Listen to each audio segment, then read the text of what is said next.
then Nate left quietly, and then very quietly.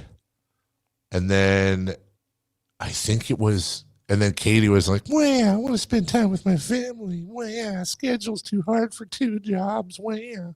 Oh my gosh, you're just lame. And then I think it was you and I after that. Well, it was you and I for a little bit, and then it was broken up. And then me and Jay Mars. Then yada yada yada. Or you and Kyle. And then yeah. I think it was you and Kyle, and you and Kyle and Jay. And then me and Jay. I think it was me and you. Then it was you and Jay, and then back to me, you and Jay. Let me see if I can narrow that down. There you go, Chris. Good job on the focus. He's focusing your camera. Is he? Oh, he's trying to. Yeah. We should have, these should be all, like, we got to have, like, birthdays and stuff, you know? My 30 years in September. Your third year? Yeah, with you guys. Have you only been with us for 3 years? Yep. What? God, seems longer. What date is it? Wasn't it a significant date? Never forget. Oh, yeah. You started with us on 9/11? Mm-hmm. Yeah, because Jay left us the Friday before, I think. Okay, that's hilarious because didn't Deuce and Mo, their last name was on April Fool's Day? Yes. I'm laughing just because how ridiculous it was. So I'm trying to think. Yeah, you and I were together in the mornings, probably around 2018 or 2019. Maybe somewhere in there. And then I know when COVID, we were still, because remember we were reviewing movies. We were definitely on during COVID. And then I was. Pretty ridiculous that I wasn't involved with that. And then I was to the afternoon for maybe a little over a year, and then back with you. Yeah, 2021? 2020 and 2021, I think I was. Yeah, I think 2021 is when you went back to the at mornings. Some point in the mornings, yeah. Did you come back after Jay left, right? No, Jay, it was me, you, and Jay. And then Jay left. That's when Chris started. So Jay left, it's going to be 3 years ago. That's right, because it was Jay and I for a while. It was me, Kyle, Jay. That was Jay and I. Then you, me, and Jay, I think. Yeah, and then you and Jay again. Me and Jay again. Yeah. Yeah. So there we go. I think. Now, I guess here's the other question. Does this make here's one here? I got a good one for you, Jason. Does this stint? So hold on. Do we decide how many years you and I have been doing it straight? Straight, probably 5. Does that make us curious multiple years? Does that make this the second longest running morning show in the new millennium on this station? What was the Behind longest? the Rise guys? Oh. And shows hosted west of the Mississippi. Because Rise guys, they were here forever, right? I wonder how long did they have any trio the same longer than this? Good point. Because Whitey and Phantom, you could check those boxes, but then, you had FP, you had Kevin the Rat, you had Phantom, you had Eric Burns. Didn't Burns come on for a while, or did he just guest host? Yeah, I think he was. Nah, maybe he was. Nah, I could be wrong. Yeah, so I think it was Kevin the Rat to FP to Kreidler, correct? I think you're. Oh, Kreidler, duh, yeah. You're forgetting McMurray. Oh yeah. Who? Jeff McMurray at the time.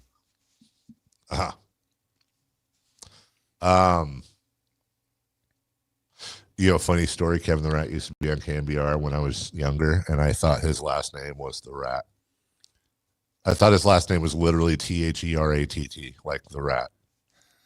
I didn't get it for a long time. Isn't it pronounced Therrett? And your punishment is everyone thinking that your first name is Carmichael. That's a big deal over across the pond where I just was. Holy God. Mr. Carmichael. I just got, as a matter of fact, I just got an email 5 minutes ago from somebody I've worked with for 3 years. Who I had a long conversation with on Friday. Hey, Michelle, just having a catch up with Carmichael and discussing the benefits. I won't get into the details, but I'm going to talk about gift cards. I was talking with Carmichael, which is kind of the running joke on this show, is if you refer to me as Carmichael, like an interview. Hey, Jason. Hey, Carmichael. That you instantly know they're not real. They're not real people. Friends. Oh. They're not real people. Ron Artest isn't your friend?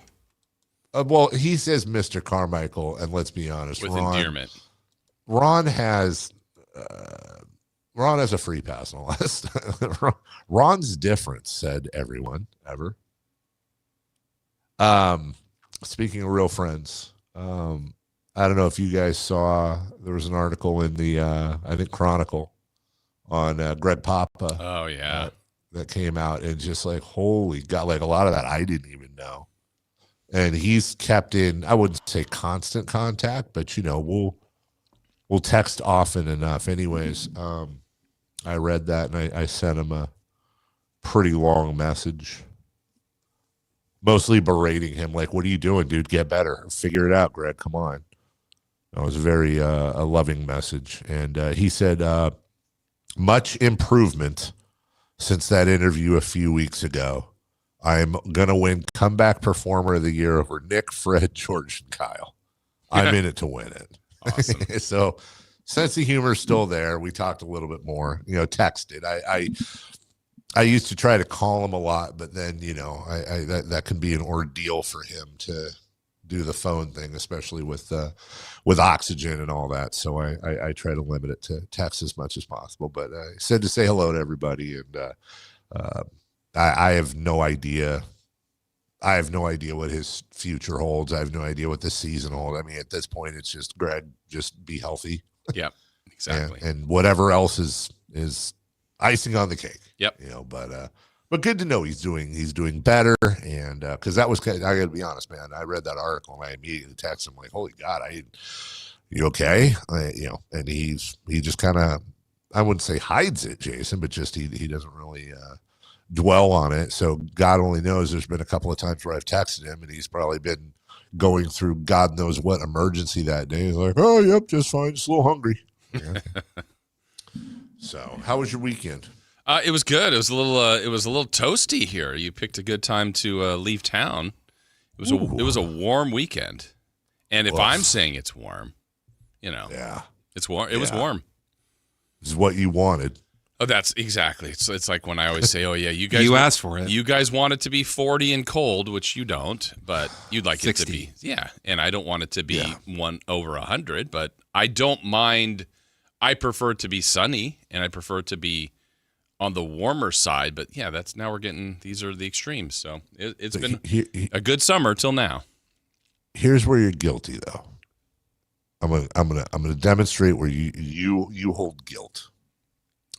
Would you prefer the weather we're having this week,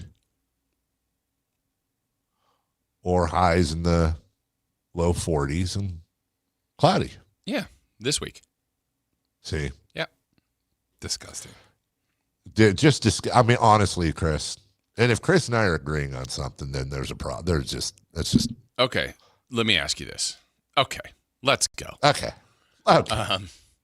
If you were home this weekend, what would you have done? Just on a general premise. Not left the house until probably evening. Okay. So if it was 40 and cloudy, what would you have done? Not left the house unless I. What's different? But that's just general. Now, to your point, because what you're asking is if I had to, well, for example, play golf, give me 40s. Oh, over funny. hundreds. You played on Wednesday. It was pretty warm. Yeah, and it sucked from a heat level. I did not enjoy. I was not happy. I'm wearing my little neck fan thing, and dying. Oh, wow! You didn't make it? I made it. I was dying, and then I was nursed back to health. You're not Matt George. Golf killed Matt George. Apparently, do we? All that stuff we talked about my plane going down last week. Did his virtual plane go down? Are we running promos? Dave wasn't able to attend the. If Matt George didn't make it, I don't like talking about other people. If Matt George didn't make it, that's interesting. Why? What are you talking about? Because you ask us you have a lot of poll questions for us revolving people that died. Those are off air.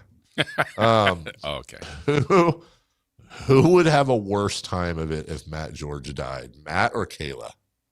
Ooh, Kayla. Wait, what do you mean? Matt Agreed. doesn't have any problems after that. It's a good point, actually. Oh, are you saying that, or are you saying Kayla died and Matt was doing it? No. Okay. I don't know Kayla well. I don't know Kayla well enough to know to joke about it. Yeah, if Matt died, what does he have to worry about? That's a good point. When he sees Russ again. But if Matt was okay, all right, in this world I'm trying to create right now, let's say Matt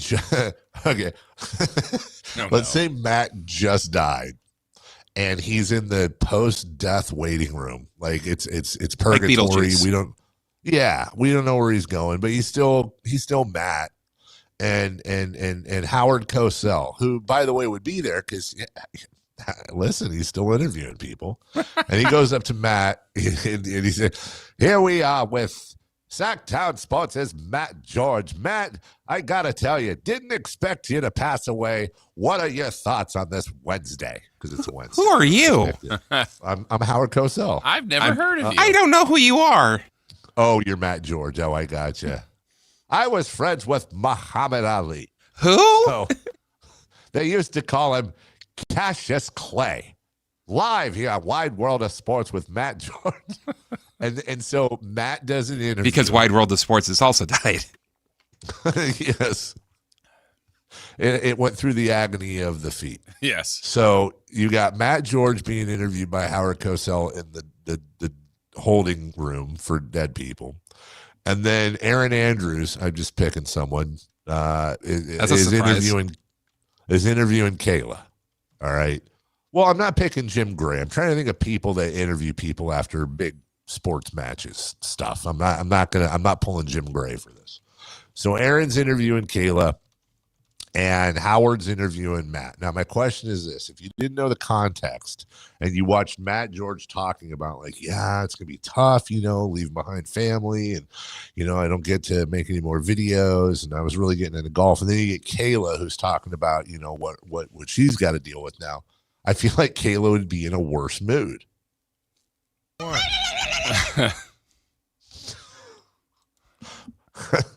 That's just me. What are you looking at, you? I just like the visual of Howard Cosell or Aaron Andrews, whoever you're trying to pick for him, talking to Matt George. It'd be Howard. Howard would be talking to Matt George because Howard's not with us anymore. And then just because, like Chris said, Matt wouldn't know who he's talking to. Yeah, Matt would have no. I would be really sad. How can you be in sports radio? I don't care when. It's like I know the Beatles and the Rolling Stones, even though they're way before my time. I don't know. Huh? Way before your time? Yeah. The Beatles retired years before I was born, much less they weren't even putting out music. Years before I was born. Hey, our friend of the show, Campeo, thought that was a very poor Howard Cosell impersonation. Well, you know what, Campeo, why don't you call up and do a how? You want to keep picking from the sidelines. Why don't you 1-800-920-1140? Why don't you slap your nuts on the table and bust out a Howard Cosell? Wow. Let's see how that goes. It's really easy to be on the sidelines and grade what I think is a phenomenal Howard agree. Cosell. I think you should do the rest of the show as Howard. Coming up next. But boy! No, not that Howard. Oh, not that Howard. Oh, that Howard. Did Howard get Parkinson's? Cosell? Didn't he? I don't have time to look it up. I thought Howard got Parkinson's. I could be wrong. I thought that's what it was. No, and I'm not obviously trying to make light of this. I distinctly remember seeing it. Now I've got in my head where they had that like crappy 70s green screen where you'd have the static around you. He was diagnosed with, he was. Yeah. He had a tremor towards the end. I remember watching that as a little kid. Do you know how long he made it till? What age? 70? 77. Ooh, a ripe old Howard Cosell. I don't think we have anything even close to Howard Cosell. Howard Cosell was one of a kind. Stephen A. Again, Howard. Different. Yeah, you know what? That's not a bad poll, Jason. It's different. You're right. It is different. I would say Bob Costas for a bit. What? The thing is, because he had that HBO show where he interviewed people on that. Yeah, true. Because Howard was a bit of a drinker too. Harry Carey? Definitely was a drinker. I just saw over the weekend somebody put out the old Will Ferrell, Jeff Goldblum. If the moon was made out of barbecued spare ribs. Would you eat it? And come on, doctor. It's funny to watch in this context because the person that put it out said, reminder. Basically, the first 2 lines of this exchange was scripted. The rest was Will Ferrell doing his own thing, and Jeff Goldblum tries and increasingly fails the longer it goes to hold on for dear life and not lose it. Well, you could hear it. His first thing, he was like, what? I think there's a fine line between Jimmy Fallon level of losing it, where he loses it in every single one. In the hot tub. But man, when they start losing it, when I'm just saying in general, when you know a guy's not supposed to lose these, I know old Lorne Michaels hates it. I actually think it makes the skit funnier, but I'm not the SNL aficionado. Have you seen the Lorne documentary? I haven't. It was on the plane, and I almost watched it. They go back to when he was a sketch performer in Canada, like way before Saturday Night Live got started, and he broke all the time. Did he like really? Jimmy Fallon breaking through everything. So people are saying, like, I think he hated that he did it, so he didn't want to see others do it. Okay. Was he funny? Right. I didn't laugh. Yeah, probably not. Did you guys ever get around to watching the movie a couple years ago, Saturday Night, about the first? No. You haven't, have you, Jason? That's shocking to me. Me of all people. You of all people. You people. What did you do on the plane with Mason in the back? What did I do? Did you have to crate him like all the other dogs? Yeah. Give him some meds. It turned out I thought this plane had Starlink. They didn't. So that sucked because we didn't download anything. It was kind of, thought we could just stream on the plane. You were probably okay. He might not have been. No, he is prepared for that. Remember that China trip? Yeah, raw dog. No, he just he was good, man. I got him moved up a section, so he was just behind where I was. I got him upgraded, but not. I got him upgraded. You can only upgrade like a section. Was he behind the curtain? I don't think they have a curtain. Do they have a curtain? I don't know. A wall, I was a barrier. in 1A. I was in 1A, so I didn't. You don't know what goes on back there. I don't know what the hell goes on back there. Let's see. You know what really sucks is the seat I was in. This is I don't like it. There's no never mind. Go for it. It's not going to turn out well for me. It's just not going to turn. It's not going to turn out. There. You know what? It's not going to. Okay, but it's not going to turn out well. The etiquette master, Dave. Come on. No. It's just the seat I was in. I guess I didn't know this, but since United started like upgrading their whatever, right? I guess they're big. Yeah, you get a pair of slippers and some pajamas, right? But they're big. I know. I told you this wasn't going to go well, but no, it gets worse. I'm attempting to dazzle Dave. They're big, like blow you away upgrade, right? This is the height of luxury upgrade. Is they do champagne and caviar service as you take off. Now, here's the problem. I don't like champagne, nor do I like caviar. Caviar is foul to me. I've tried it once. Can I get some apple juice and tapioca, please? 100%. 100%. Dino nuggets. Chips? Yeah, 100%. Give me dino nuggets. Uncrustables. Yes, abso-freaking-lutely. Now, the only perk I got that was worth a crap was they gave me a bunch of here. I'm going to try to show you on the screen. I did take a picture because I always take pictures for my wife. Hello, but what was crap they give you? Like I don't know if you can see this on the on your thingy without the delay, but it's like a face spray, a lip balm, some other spray, a pen. Chris, I brought you a pen, like a wipe for your, and then these whatchamacallit, to put over your eyes when you sleep. Sleep mask. And then here, hold on. Here's my setup. Just so you know how anal I am with this stuff.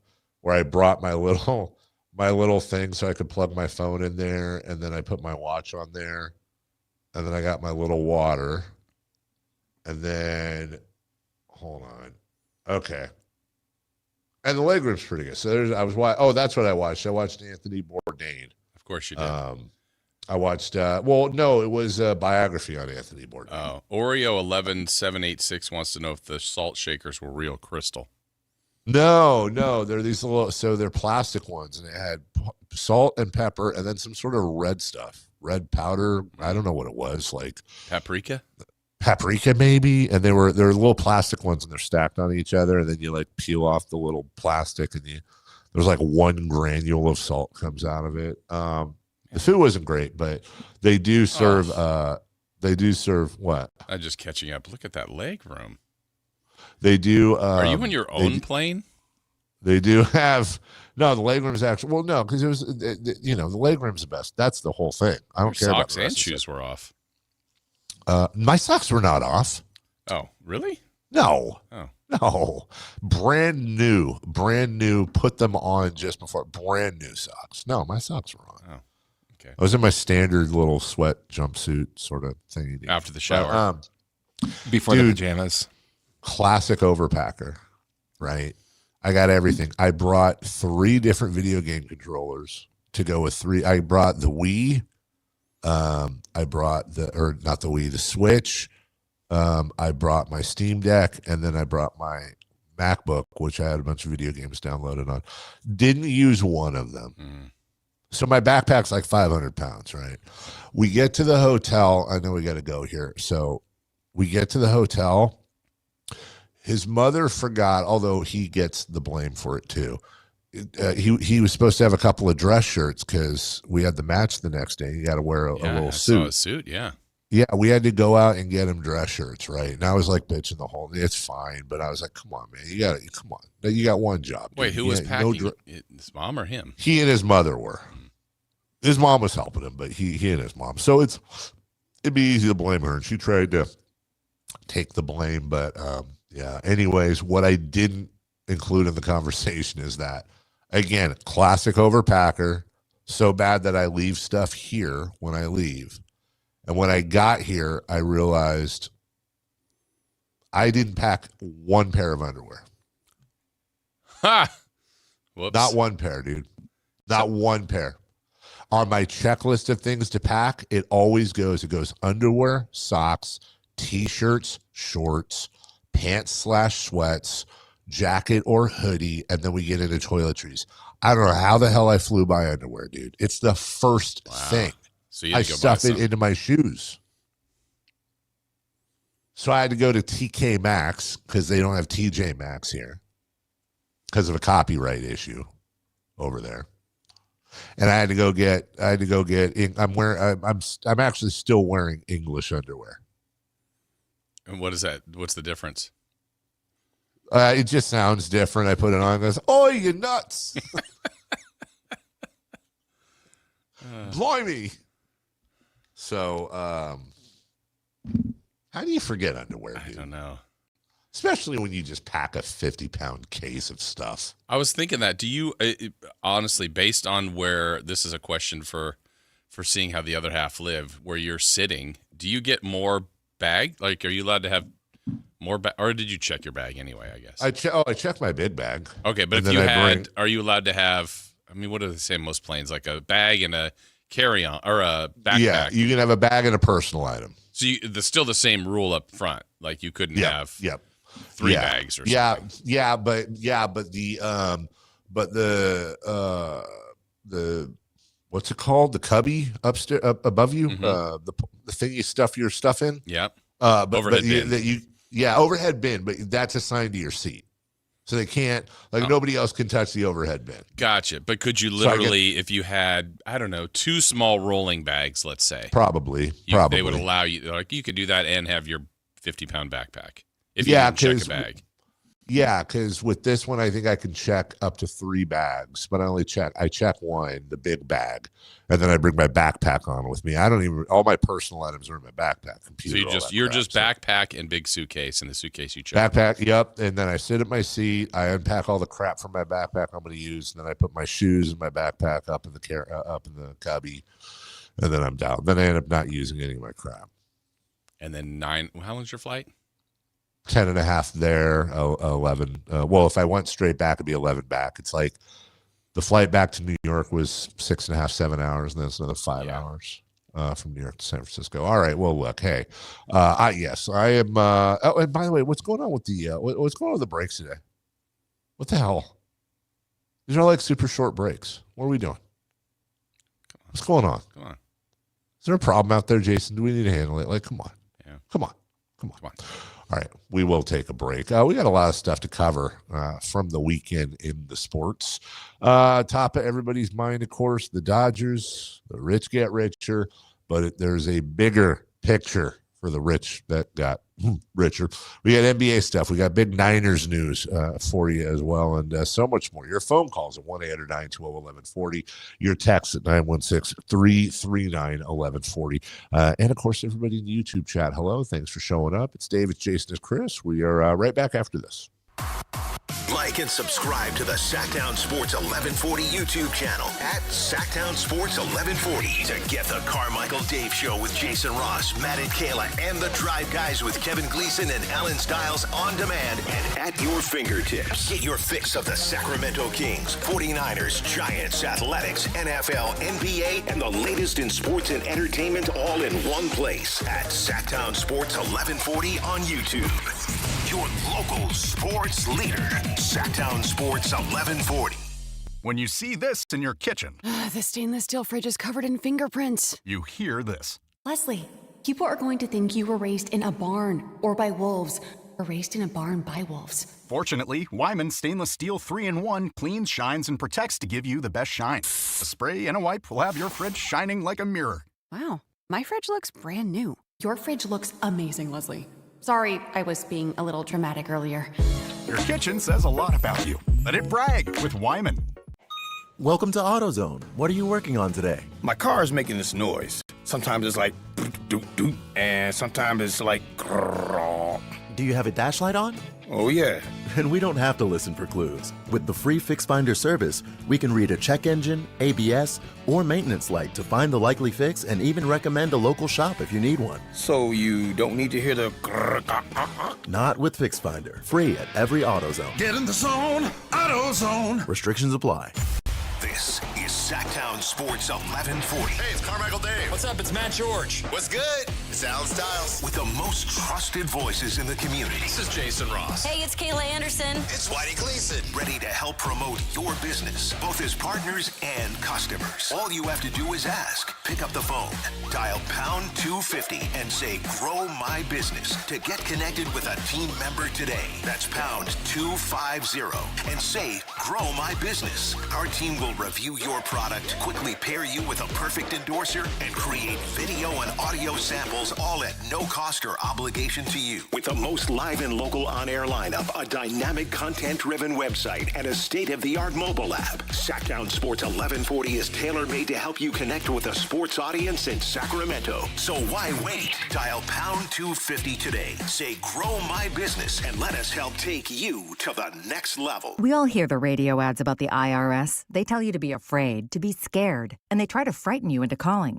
I'm not here to do that. Tax Relief Advocates is different. TRA is here to tell you that if you owe money to the IRS, whether it's $5,000, $50,000, or $500,000, we have a solution. It doesn't matter if you're sitting in your car, at work, or with your kids. No matter where you are, call now. 800-575-8157. Don't lose hope. TRA can eliminate or reduce what you owe to the IRS. Generous programs are now available that can give you a fresh start. Our passion is taxes and helping individuals fix their IRS problems. We have over 1,000 five-star reviews on Google and an A+ with the Better Business Bureau. You don't need to be afraid of the IRS any longer. End your tax nightmare today by visiting us online at TRA.com or call 800-575-8157. That's 800-575-8157.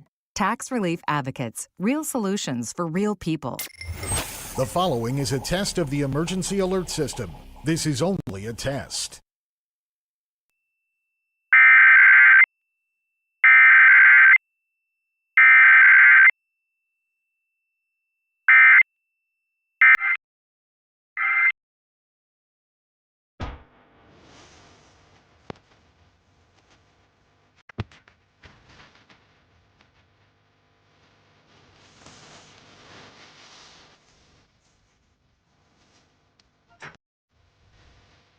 The Carmichael Dave Show with Jason Ross. Call or text at 916-339-1140. On Sactown Sports.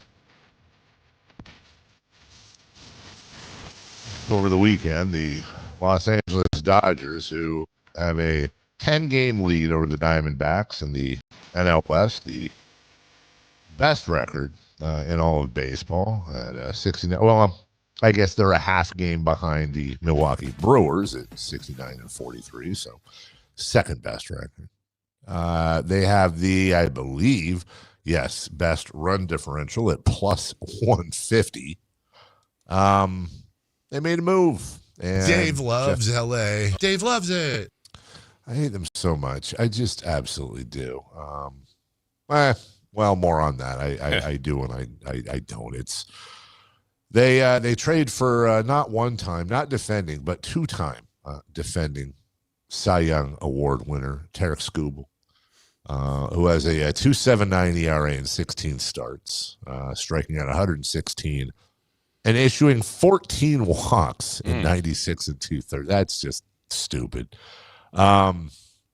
They traded him for a package of 3 prospects, none of which you know, and none of which are, like, let's put it this way. Most, if not all, would say that the A's got more in the Mason Miller trade last year than the Tigers got for the two-time defending Cy Young Award winner. Now, there's a lot to unpack here, Jason. Yeah. And I think we should start with number one. This is lifelong Giants fan, noted LA despiser, despite what Chris says. I hate the Dodgers. I've always hated the Dodgers. I will always hate the Dodgers. I don't blame the Dodgers. I've said it before, and I'll say I do not blame the Dodgers 1,000%. They did nothing wrong except run a phenomenal franchise, a phenomenal minor league system, and take advantage of what was given them within the constraints of the cap, et cetera. I couldn't agree more on that, honestly. No, it's they are good. I mean, as much it's easy to hate them, right? Unless you're a Dodger fan. Sure. If you're a Giants fan, you're an other baseball team fan. Oh, I hate the Dodgers. They're doing it right, like what they're doing. They're good at their job, but we could still hate what the setup is, but they are very good at what they're doing. You said it perfectly. I hate what's coming of it, but you're telling me other teams couldn't do that? Now listen, there's a lot of, and shockingly in the world of sports, we don't have this nuance. People say, well, hey, man, look at the package that the Dodgers offered. You telling me other teams could? Yes, they could have. Mm-hmm. The difference is that the other, not all, but many of the other teams, first off, they don't have the depth in their minor league system to be able to do that. Well, then that's not the Dodgers' fault for drafting and farming. You're right. Except for the fact that the Dodgers so rarely have to touch their farm system because of what they're able to do above the line between major and minor. On top of that, there's a lot of teams that aren't necessarily willing, or certainly aren't willing, to rent Tarek Skubal for any sort of a haul. And by the way, you never know. One or two or all three of these Dodger players, the prospects they gave up, maybe there's a future MVP in there. You never know. But these other teams are also, they don't have the type of financial ability to take a chance on renting this guy for 3-4 months and then losing him for nothing next year. Yeah, I think the Dodgers, the Dodgers aren't the first team to spend a lot of money and do well. A lot of teams, though, seemingly, if they're, the Yankees in their day when they were the evil empire or whatever, but their minor league system was tapped out, because they kept, to get this player, we've just cleaned out our farm system, but we're going for it for now for the next 2 to 3 years. The Dodgers not only have a great on-field major league team, they've got an incredible farm system. And the fact, if I'm pointing blame anywhere else, it would be a little bit a very small slice of the pie on the Tigers because, one, they didn't have to do it, and I still think they could. The deadline's today. If that's the deal they got Saturday for Skubal, what else? It's a little bit like, Dave, when you had mentioned the Luka trade. It's like, well, we hate the trade, but more so that the Mavericks didn't put him out there for the public. What could you have gotten from the Kings? What could you have gotten from the Warriors? What the Knicks offered? This one, people knew that Skubal was available, and I think the Tigers acted a little too quickly, one. And then two, to your other point, what could the Reds have offered? What could the Giants have offered? The A's, I mean, these are stretches, but the Brewers they were a team that was rumored. What else could they have offered to get him? And then all of a sudden we're talking about, wow, Milwaukee might be a legitimate threat to beat the Dodgers. So other teams had their chances. They did. They absolutely had their chances. It's just a matter of, with the Dodgers, they just have so much more room for error. My issue is not, I agree with you. Could the Tigers have held out a little bit longer? Yeah, probably. Who knows? Maybe the Dodgers offer was so far and away above. It could be. I don't know. Yeah.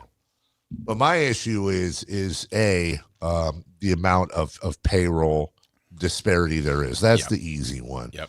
The other part is the sources of revenue that the Dodgers have, mainly their very unique TV contract that they have, that these other teams don't have. You're already going to have built-in stuff. Like Dodger Stadium is massive. They lead the league in attendance every year. It's a worldwide brand with Yamamoto and Ohtani and others. They've tapped the Japanese market. You could argue the Dodgers are also doing more than any other team, probably, maybe except for the Yankees. The Cubs are probably up there when it comes to international, sales of gear, and the fact that the Orioles and A's are sharing in that revenue, when really they're not the international brand or anything close. What bothers me, Jason, is the Baltimore Orioles they rank 16th, literally the start of the second half, 16 of 30 teams when it comes to payroll. The Seattle Mariners are 17th. So the halfway mark is between the Angels and the Mariners, the Orioles. When you take teams 16 and 17, it's combined $327 million or $307 million. Mm-hmm. The Dodgers are at 310 alone. They're more than any two teams combined once you get into the lower half. By the way, just so you know, it's not all the Dodgers' fault. The Mets are outspending the Dodgers by $13 million at 323, and they're horrible. They're 47 and 66. Yeah, so but are they really outspending them? You're talking about with deferred money? Yeah.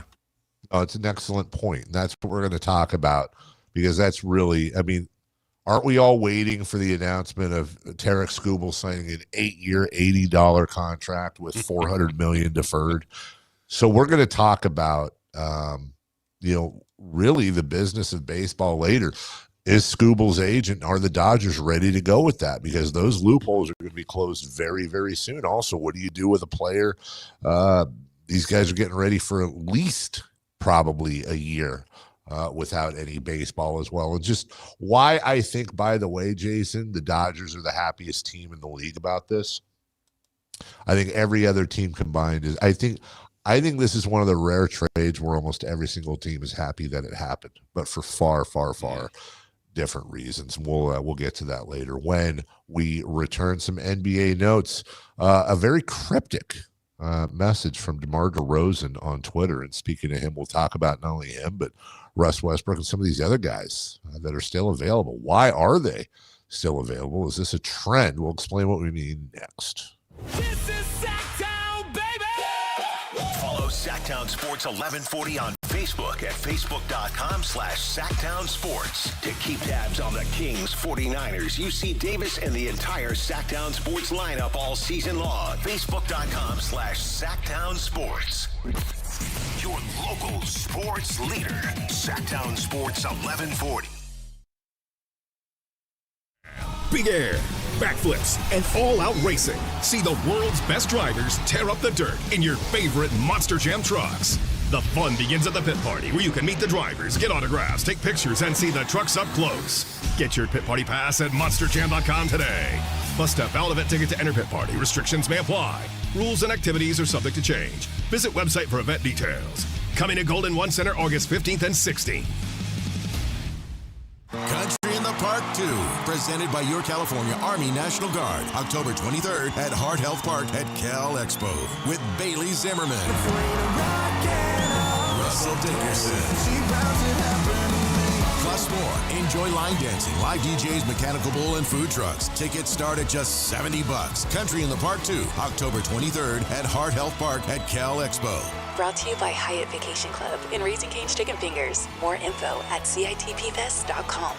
Hi, I'm Justin Gingery from the law firm of Gingery, Hammer, and Associates. When you have been injured by the fault of another, you will want advice you can trust. If you know an attorney you can trust, I hope you call that person. But if you don't, please call me. I promise I will be the attorney you can trust. Along with my partner and associates, I have been helping accident survivors recover for their injuries for over 25 years. And we can help you. There's no charge for calling, so please call us today. When you get an injury, just call Gingery. This is the story of the one. As a maintenance engineer at a beverage manufacturing plant, he starts his day knowing every line is ready to run because Grainger delivers the industrial-grade products he needs to keep mixers, conveyors, and packaging equipment moving. With Grainger's vast selection of bearings, belts, and motors, he keeps operations running smoothly, so nothing grinds to a halt. Call 1-800-GRAINGER, click Grainger.com, or just stop by. Grainger, for the ones who get it done. Welcome to AutoZone. What are you working on today? My car is making this noise. Sometimes it's like doot doot, and sometimes it's like grrrr. Do you have a dash light on? Oh yeah. And we don't have to listen for clues. With the free Fix Finder service, we can read a check engine, ABS, or maintenance light to find the likely fix and even recommend a local shop if you need one. So you don't need to hear the grrrr. Not with Fix Finder. Free at every AutoZone. Get in the zone, AutoZone. Restrictions.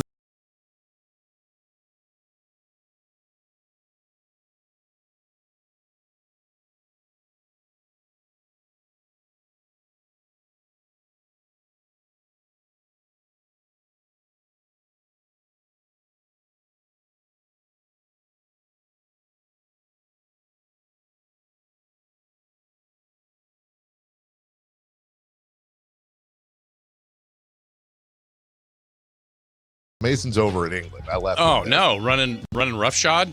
Yeah, he's What's he doing? He's loose in England. What is he doing? Well, today, as we speak right now, what time is it over there? It's almost 3:00 over there. He is about an hour and a half away from finishing up his shift in the retail shop. Oh, that's his shift today. So he started at 9 and did everything. He's been he texted me an update at lunch, but putting stuff on new. We had a match Saturday, and he worked that as well. He was herding little kids with club legend Andy Booth. They're called mascots, and they come out before the match and wave flags and all that. And so he was out on the pitch herding them all around, and he got to carry the boards out. You see the referee hold up to show that there's a substitution. They have the little numbers on them. What'd you just see? I just saw that the Giants traded Luis Arias. Oh, that's not much of a surprise. Who got him? It just went away for a second. Hang on. Bears. To the Falcons. Bears, yeah. Wow. Now it's just showing a bunch of highlights of him, and it says breaking news. Phillies. Interesting.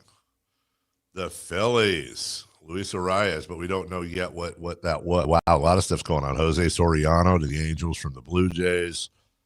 Saw Gausman earlier, but this is all.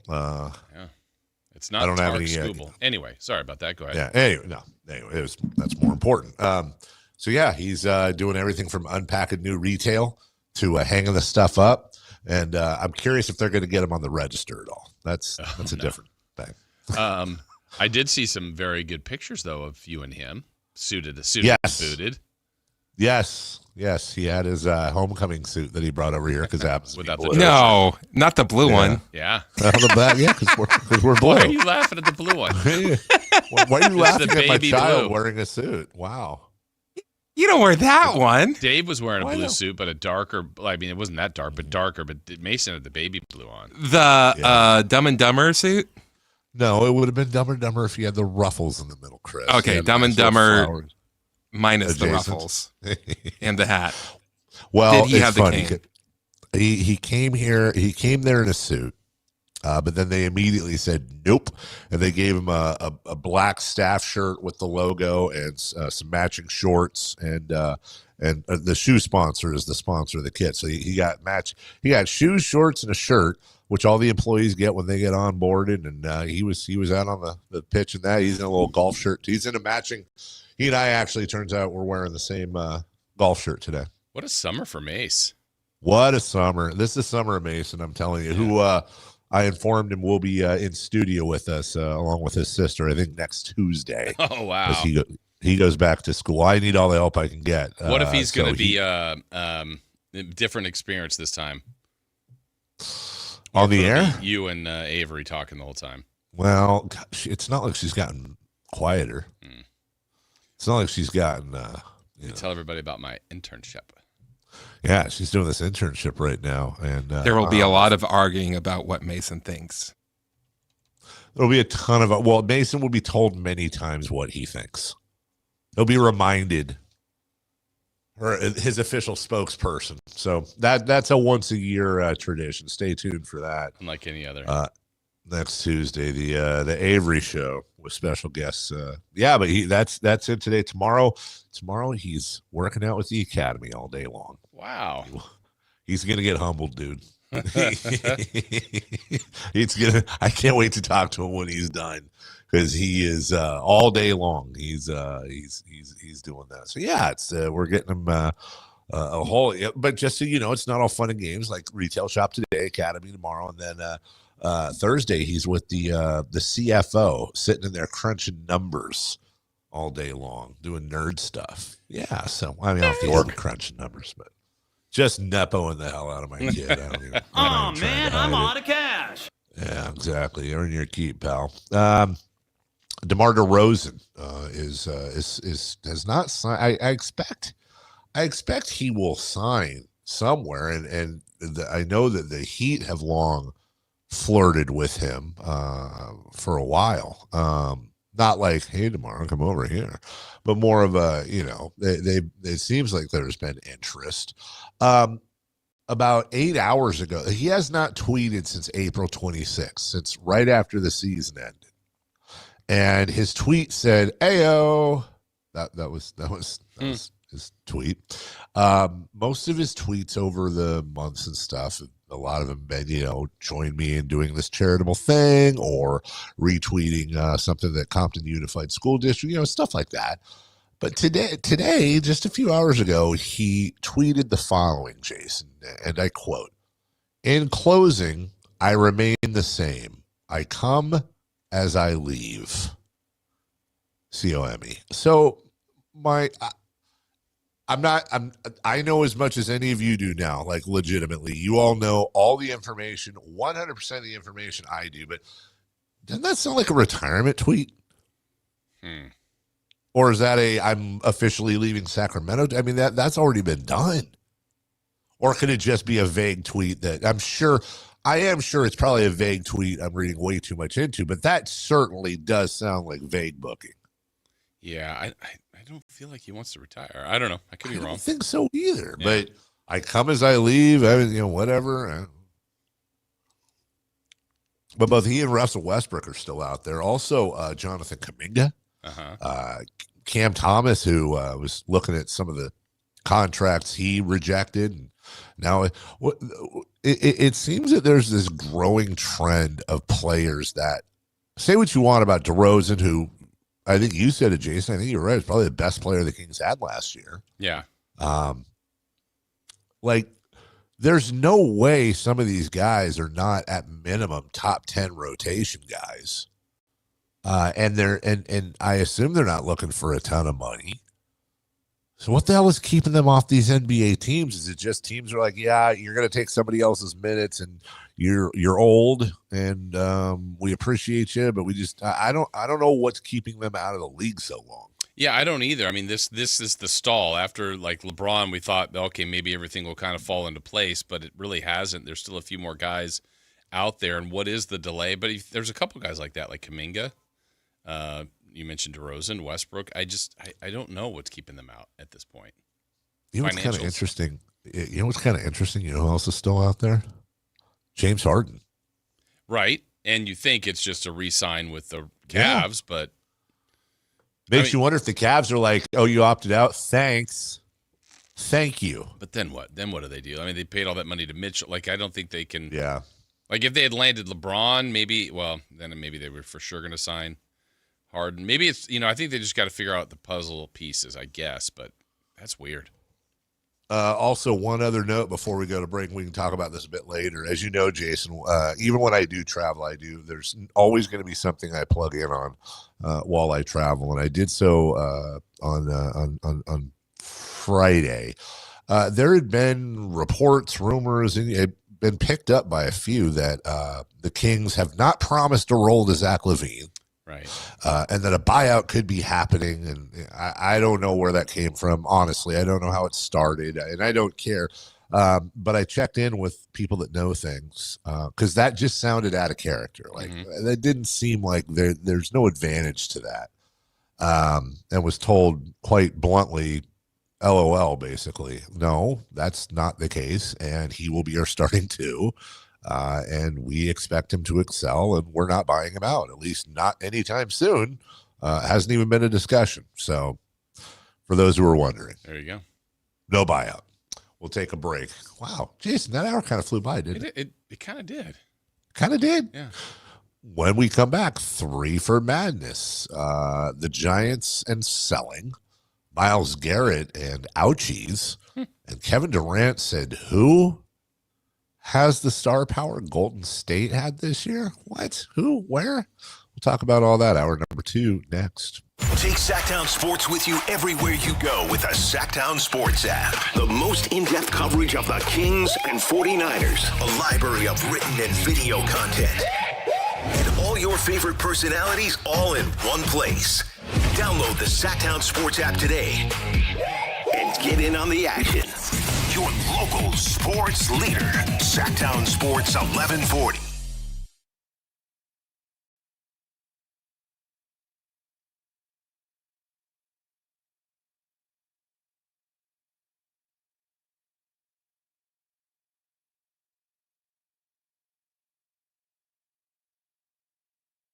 Quality products and next day delivery, so he can always play it safe. Call 1-800-GRANGER, click Grainger.com, or just stop by. Grainger, for the ones who get it done. Sacramento weather is brought to you by Bonnie. I'm Tamara Berg in the KCRA 3 Weather Center. It's Friday. It's the final day of July, and it comes in with some heat. Plan for daytime highs to peak about 100 to 103 across the valley. We'll drop it back, though. There's good news to the lower 60s overnight tonight into your Saturday morning. Get the latest forecast on the KCRA 3 News and the KCRA 3 app. Oh, the Sacramento heat. Right now, get your AC professionally tuned up for as low as just $59 and enjoy your summer nice and cool. Plumbing, electrical, heating, and air, Bonnie.com. Summer restrictions apply. License 696-355. And Doug. Limu and I created a trick to help you remember that you can customize your car insurance and save with Liberty Mutual. You see, the shirts Limu and I wear are yellow, and yellow is the color of lemons, and lemons grow on trees, and trees provide oxygen, and oxygen helps us breathe, and breathing is how you live, and you can live more life when you save money by customizing your car insurance. I agree, Limu. It's really quite simple. Only pay for what you need at libertymutual.com. Liberty, liberty, liberty, liberty. Finding great candidates to hire can be like, well, trying to find a needle in a haystack, but not with ZipRecruiter. Its powerful technology actively finds and invites qualified candidates to apply to your job. So while other companies might deliver a lot of hay, ZipRecruiter finds you the needle in the haystack. See why 4 out of 5 employers who post a job on ZipRecruiter get a quality candidate within the first day. Try ZipRecruiter for free at ZipRecruiter.com/free. That's ZipRecruiter.com/free. ZipRecruiter. Chevy is the heartbeat of America, and there's a big upside to buying and driving a new Chevy Silverado half-ton truck. There's the lifetime warranty, not to mention the selection, from a 2-wheel drive to a 4-wheel drive, the LT, RST, High Country, you name it. There's an even bigger upside to buying a new Silverado at Folsom Chevy. General Manager Eric Wilson and his team are offering 0% financing for 5 years and no payments for 90 days during the entire month of July.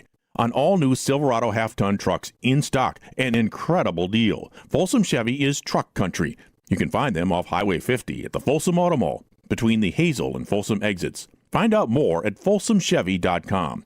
From the mountains to the levee, think Folsom Chevy. Together, let's drive. Must finance with GM on approved credit. $16.67 per 1,000 financed. Cannot be combined with other offers. Ends July 31st, 2026.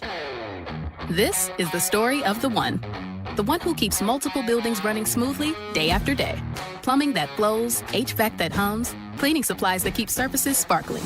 That's why she counts on Grainger. With easy reordering online and 24/7 support, Grainger helps her keep the products she needs on hand. So shelves stay stocked and buildings stay ready. Call 1-800-GRAINGER, click Grainger.com, or just stop by. Grainger, for the ones who get it done.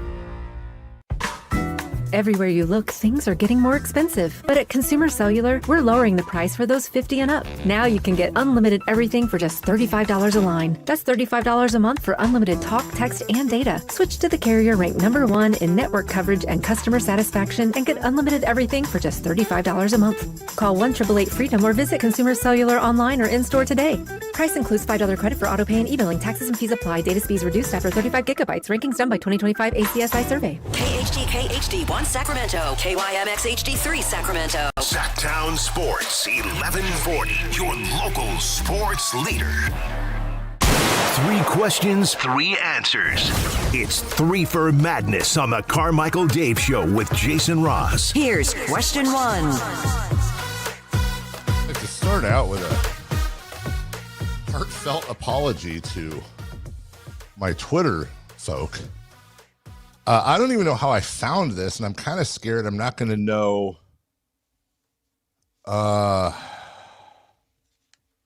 don't even know how to re-find it, but apparently, so I always leave my Twitter instant messages open, and that goes back to like talking to people at the holidays and when they're having a rough time. They're always open. I've never seen this thing before that just popped up. It showed that I had a direct message, and I read it. It was from somebody I know. But then there's this thing that popped up that says message requests. And maybe that's for people I don't follow or don't follow me that are sending me messages. I honestly don't know why. Jason, there's like 300 messages. Oh, wow. That go back. The oldest one is 33 weeks. So that's like what, over half a year? Over 7 months. And I mean, some of them are like, hey, listen to you. They're talking about the radio show, or they have questions. Hey, credited you guys for what you said in the morning, some podcast. I don't know. I haven't had a chance. I think maybe I'll save this for next week and just, hey, there's one from Chris. Maybe I'll save this for next week, not Chris's. Why not? Well, someday on the podcast, I will read the 1, 2, 3, 4, 5, 6, 7, 8, 9 messages you've sent me since February 26th of 2025. What about the one you sent me? So here's the thing. I don't have any. It doesn't show that I've sent you any. You sent me, hello, how are you doing? Have you seen my recent posts about crypto? Oh. I think the only words I can read that you've instant messaged me over the years. Let's see, what words can I read? Bubble. Turkey. Turkey. Barf. Premature. And bag. So, I mean, there's other words mushed up with those words, but anyways, maybe next week I'll spend a segment replying to most, if not all, of these. Dave, do you think the Rosen's coming back next season? Yeah, that's exactly. Well, no. Funny thing is, one of them's from a guy who's like a Russell Westbrook super fan who was telling me all last year how Russ is coming back to the Kings, which I don't think we've officially said that's not happening. Has it been officially said that's not happening? I haven't heard that. I don't. It sounds like it's not happening. Yeah. But I don't know if it's come out where it's like, Sam. Has Sam said anything about how was Sam last week? By the Sam way? was I great. missed that. Yeah, we have. I'll bet he was. Chat. Yeah. Yeah, it's great. I know I'm shamelessly pumping the poll here. Good old Sam. Sammy. Maybe you can Friday do that on Sam. Tuesday with the kids in here. What, have Sam on? No, read those messages. Oh. By the way, was last week Sam's final appearance of the season? I believe so. Until the next season debuts. Son of a biscuit eater. Unless something, All right. Yeah, unless something breaks. Yeah, that we need him for. Not like a glass, meaning like, breaking news. Yeah. 3 for Madness. Question 1. The Giants certainly look to be selling during the deadline. Who has the most value on their squad? Well, probably Bryce Eldridge, but of realistic people they might move, I think he just moved. Yeah. I think it was Luis Arias, honest to goodness, Jason.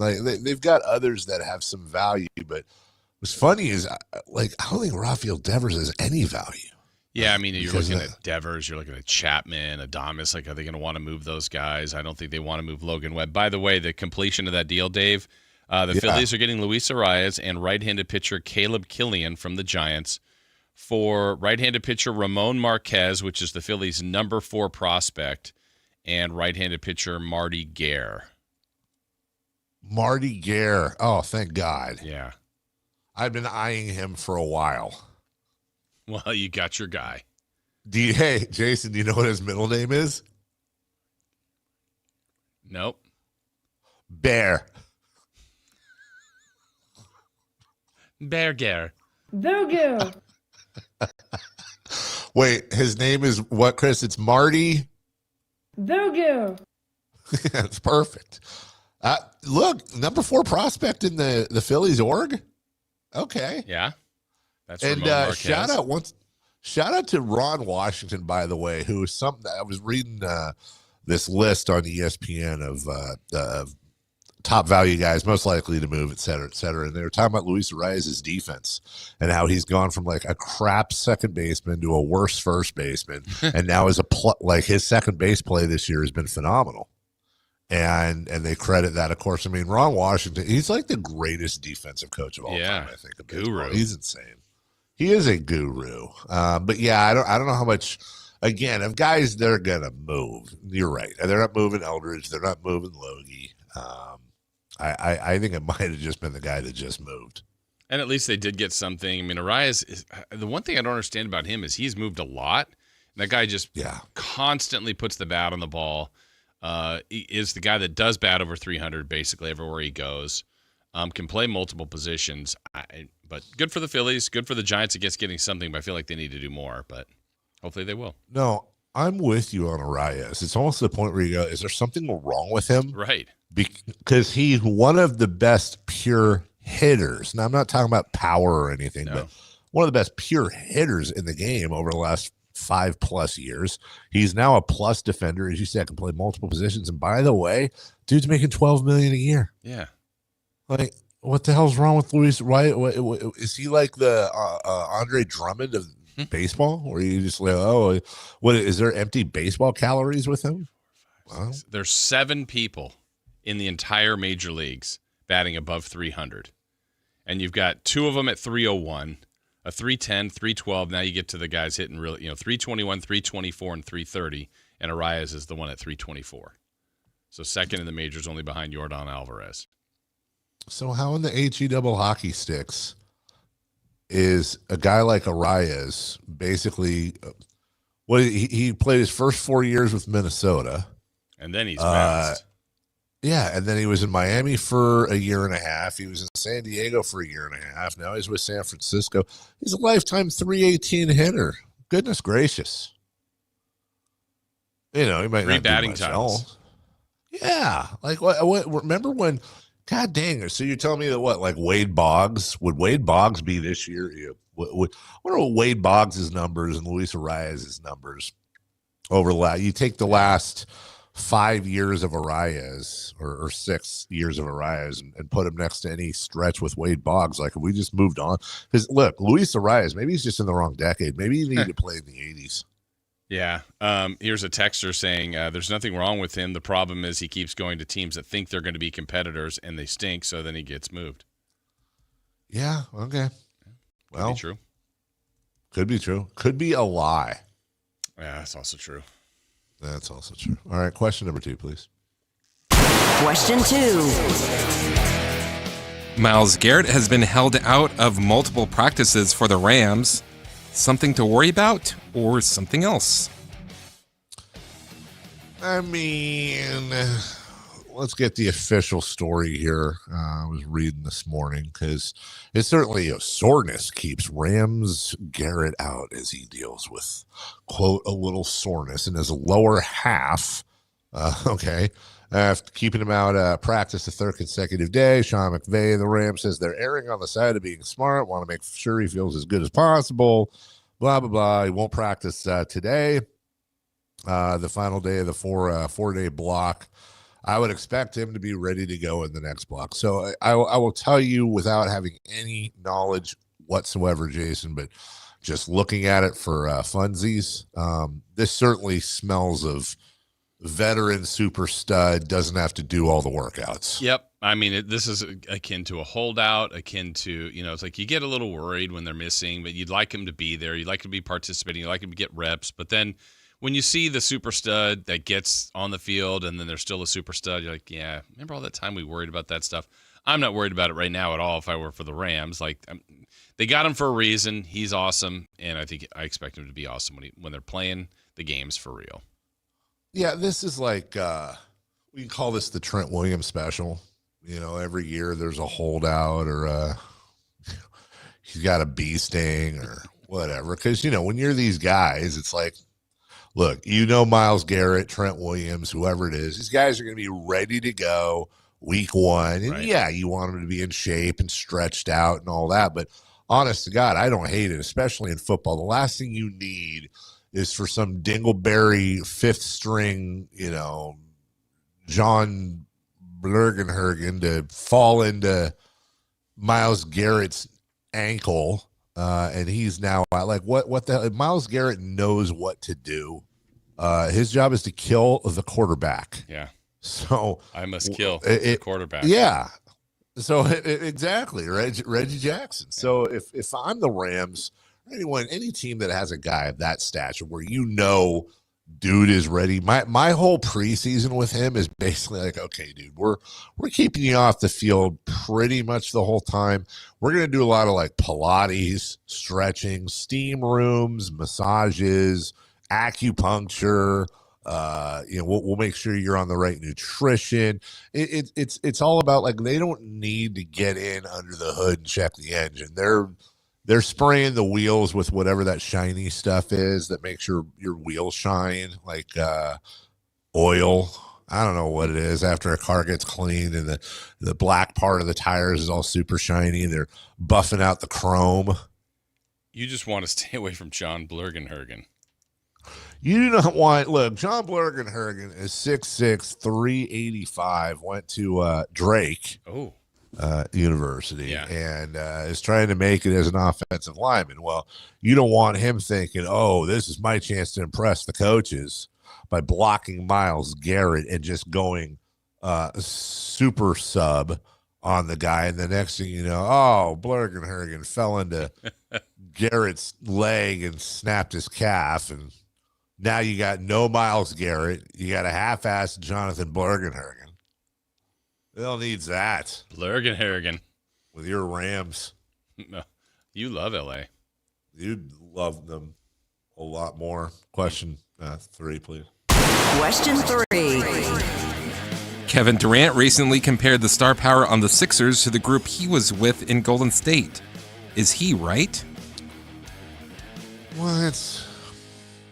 So he's saying that the star power on the Sixers is comparable to the star power to his Warriors. Now let me get some quotes in here. He said that the last time they put 3 20-point scorers on a team, they said it was unfair. That was the Warriors team I was on. The Sixers have 4 25-point scorers on this team. So, hell yeah, I think they're going to be a contender.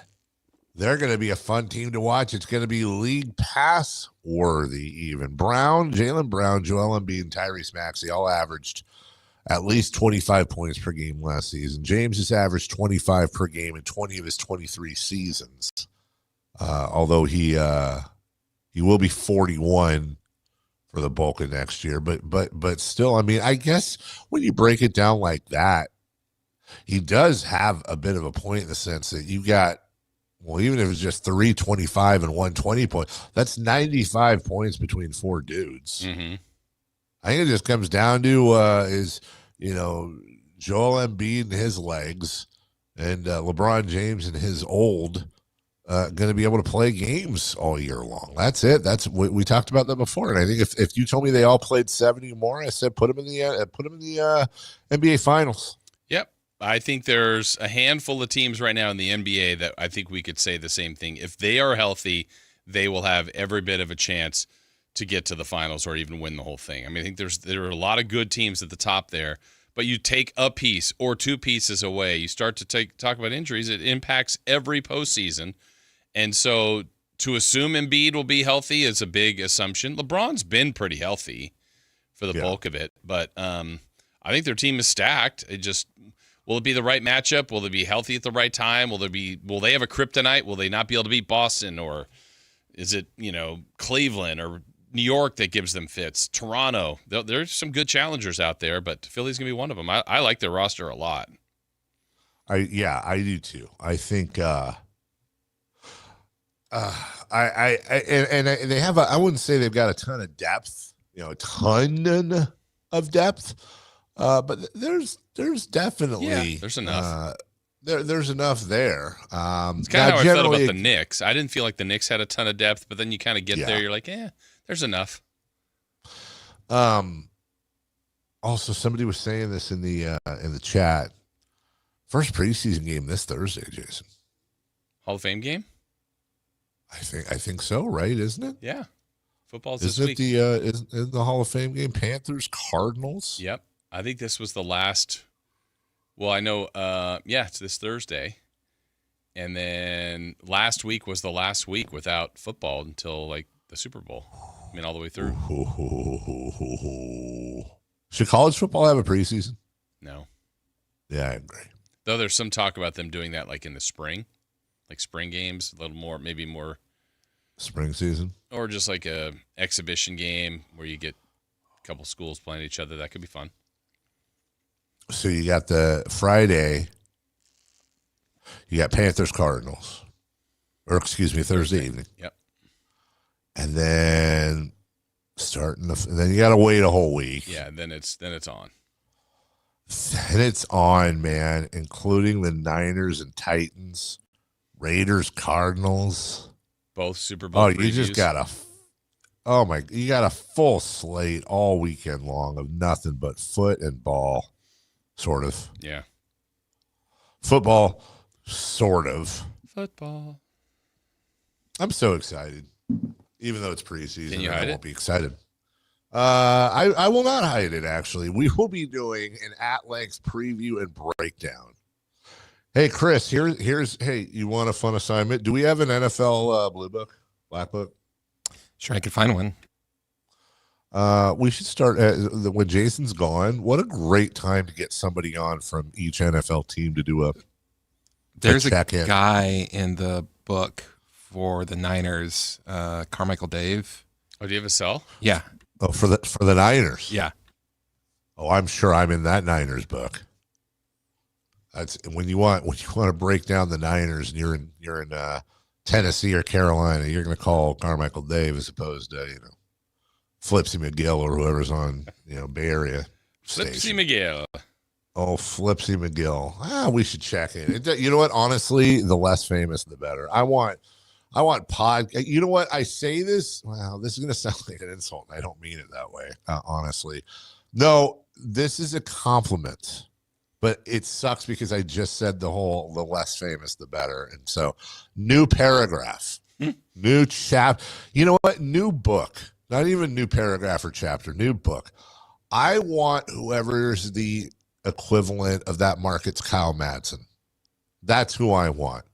Household name? Maybe not. Maybe. Guy who knows the team like the back of his hand? Yup. A weird, strange affinity for cats? Fine. That's who we should have. Today we're checking in with the Cleveland Browns.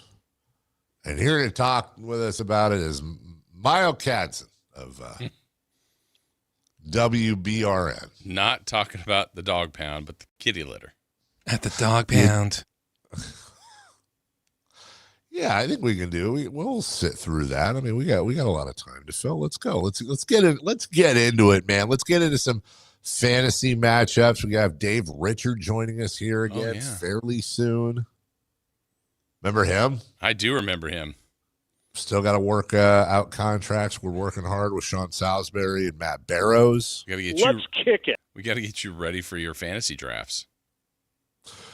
When you did you mean like the Royal U or no? I meant you. You personally, specifically, Mr. Comic. I think I told you I'm hosting the Legacy Fantasy Draft, in person draft this year. Which house? The upstairs, the mountains. Oh, seriously? We're going to do a boys' kidding. weekend. No, we're doing a boys' weekend up there. I've already got 6 commitments. Better get that boat ready.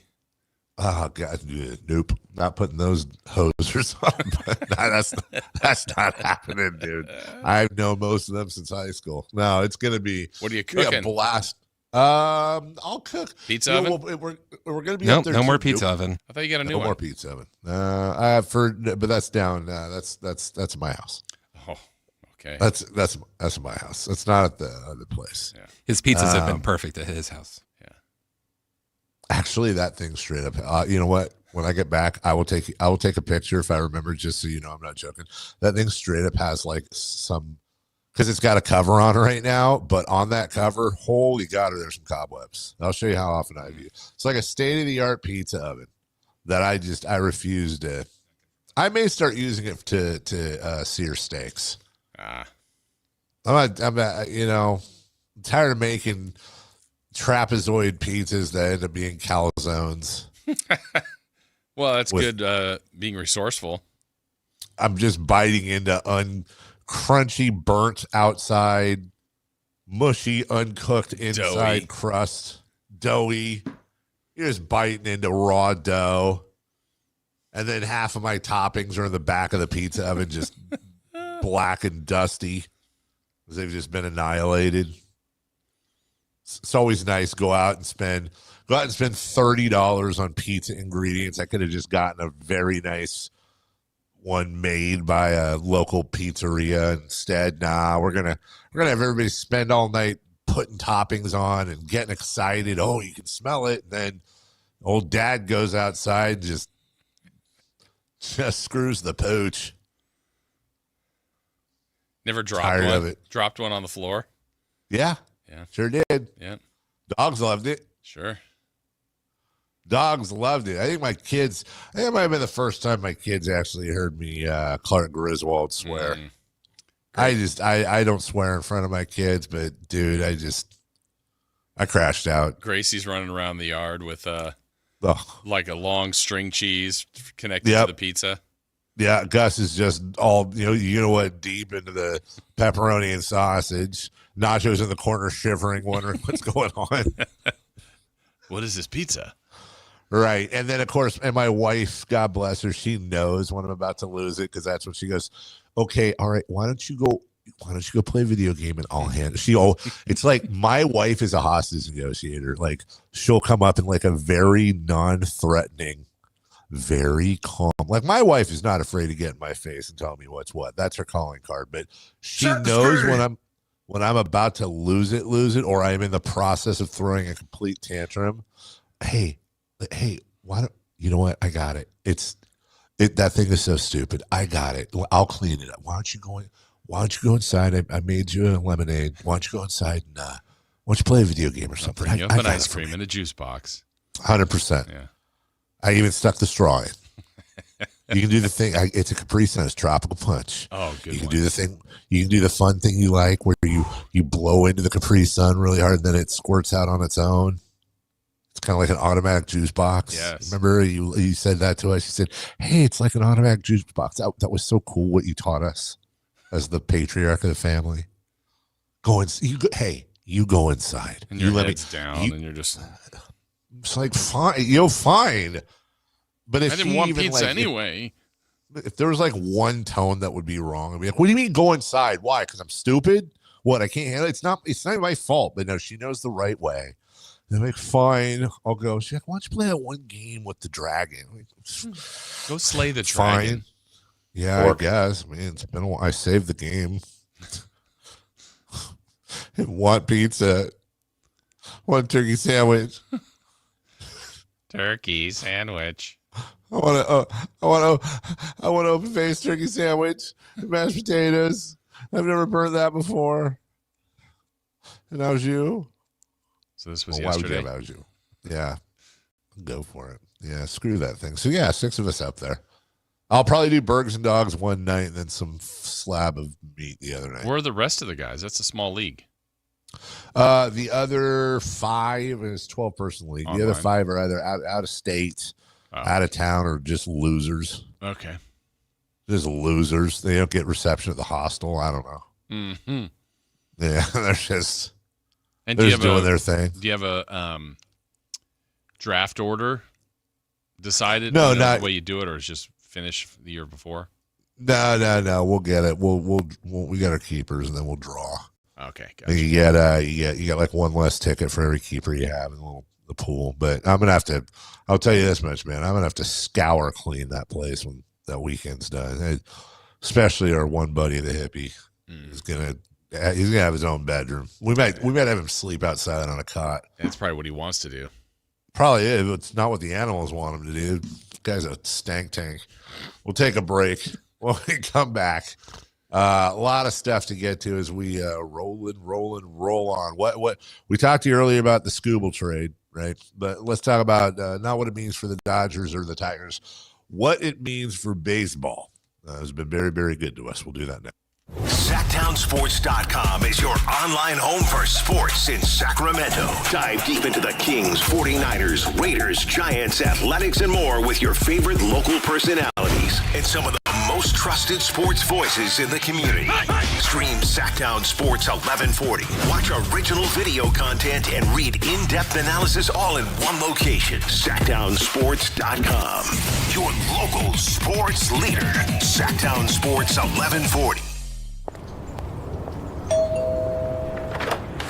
Whoa, what's all this? These screens, the food? All for the game, bro. Dude, let us pitch in. No need. I've got it all covered. With T-Mobile, I'm saving $1,000 bundling my wireless and internet. No way. Really? Yep, and the price of my plan won't change for 5 years. Wow, I'm definitely switching to T-Mobile. Goal! Here to score big with T-Mobile. Families save up to $1,000 a year when they bundle fast, easy to set up, all-in 5G home internet with 4 phone lines on Experience Beyond. And your plan price? Guaranteed for 5 years. Stay connected con tu gente and catch every match with T-Mobile. Join now at T-Mobile.com. Price guarantee on talk, text, and 5G data. Exclusions like taxes and fees apply. Savings based on third line free via monthly bill credits. Internet discount with $15 in monthly bill credits and auto-pay discount. Qualifying credit required. Credits may take up to 2 bill cycles and will stop if you cancel any lines or change plans. When you see this in your kitchen, the stainless steel fridge is covered in fingerprints. you hear this. Leslie, people are going to think you were raised in a barn or by wolves, or raised in a barn by wolves. Fortunately, Wyman Stainless Steel 3-in-1 cleans, shines, and protects to give you the best shine. A spray and a wipe will have your fridge shining like a mirror. Wow, my fridge looks brand new. Your fridge looks amazing, Leslie. Sorry, I was being a little dramatic earlier. Your kitchen says a lot about you. Let it brag with Wyman. Liberty Mutual customizes your car and home insurance. And now we're customizing this ad for your morning commute to wake you up, which could help your driving. Science says that stimulating the brain increases alertness. So here's a pop quiz. How many months have 28 days? What gets wetter as it dries? What has keys but can't open locks? If you don't want to hear the answers, turn off this Liberty Mutual ad now. 12 months, a towel, piano. Enjoy being fully alert. Liberty, liberty, liberty, liberty. Country in the Park 2, presented by your California Army National Guard, October 23rd at Heart Health Park at Cal Expo with Bailey Zimmerman, Russell Dickerson, plus more. Enjoy line dancing, live DJs, mechanical bull, and food trucks. Tickets start at just $70. Country in the Park 2, October 23rd at Heart Health Park at Cal Expo. Brought to you by Hyatt Vacation Club and Raising Cane's Chicken Fingers. More info at CITPfest.com.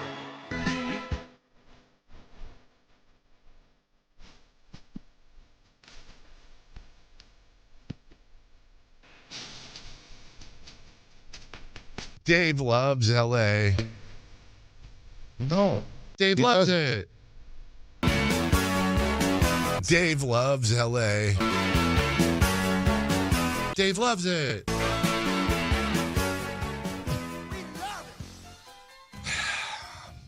It's a pretty good remix, I'm not going to lie. Nope, I hate LA.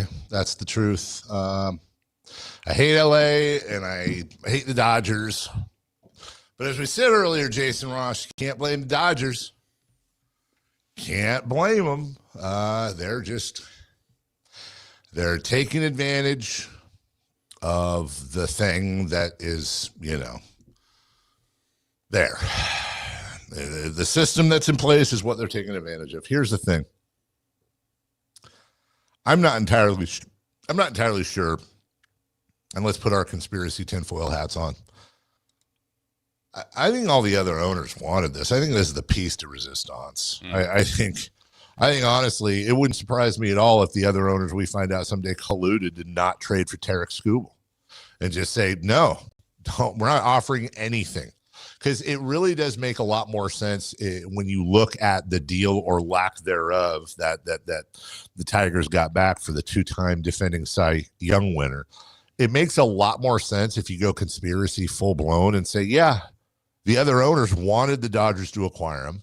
They wanted the Dodgers to acquire him for as little as possible because now damn near anybody else that was left on the fence, you basically have Bryce Harper and 3 other people saying you don't need a salary cap. Everybody else is, yeah, you need a cap. This is why. And I will go to my grave believing the following things. You need a salary cap in baseball. You need a salary floor in baseball. you can't do one without the other, and you need to get rid of deferred money, and you need to solve the TV revenue pie. You need to give these guys opportunities. And there are people out there, and I understand, look, there are people out there that say this. And when I say, I don't think ignorant is a bad word. When I say it's ignorance, I mean it only in the sense of just simply like, I'm ignorant, I can't speak Italian, or because I think the average bear doesn't really care enough to dive into what ownership's all about. Well, other owners could spend the money. No, well, yeah, they could. You know what other owners could do too? They could stab their eyeballs out. They physically can do that. They 100% can. There's nothing stopping them, but they're not going to. These are run like a business. As much as we don't want them to be, they run like a business. You have some owners, Steve Cohen in New York, for example, that will lose money. They don't care. He does not care. But whether it's the current owners in the league or whomever they sell them for, sell it to, you have Steve Cohen and Steve Ballmer, and maybe it's all just Steve people, but you have very few owners in sports that are like, yeah, dude, I'm good with losing money. I want to win ball games. I don't care. And by the way, Steve Cohen hasn't won anything with the Mets, and Steve Ballmer hasn't won anything with the Clippers. Owners run their teams like a business, and they're not going to go into the red. So generally, owners are going to tell their GMs and everybody else, this is our income from last year. This is our income and what it's projected for next year. Now, where you get into the nuance is some owners are saying, spend all the profits. I just want to break even. And then you have bad owners, guys like John Fisher and many others that are like, nope, I need to make X, Y, and Z. I need money off of this, or I want money. So you can only spend 50% of the profits. That's where the salary floor comes from. But without a cap, without a floor, without a revision of how the TV revenue works, and most importantly, or as importantly, Jason, no more deferred garbage. Yes. No deferred, dude. You sign a guy, you're paying him that year. Screw the deferred stuff. Get out of here. They need to take care of those things. There's a lot here with this specific deal, because I think it becomes like, does perception become the reality? Because when this deal was done on social media, the perception by the majority of the people that would tweet about it, and I'm not saying they're wrong, but the thought was, this is it. This baseball's broken. This is the example that shuts it down. I have a different opinion on that. I don't think it's this example, but I understand the thought process behind it 100%, because it's the two-time champions getting the best possible player out there, basically, and adding to them. Where I think it becomes broken if the Dodgers then turn around and then go, oh, yeah, not only are we trading for him, we're now extending him and signing him for the next 5 years. Then you go, all right, one, they have the means. Two, they're going to go way and above and beyond. There's no cap, so they can spend $10 billion if they want.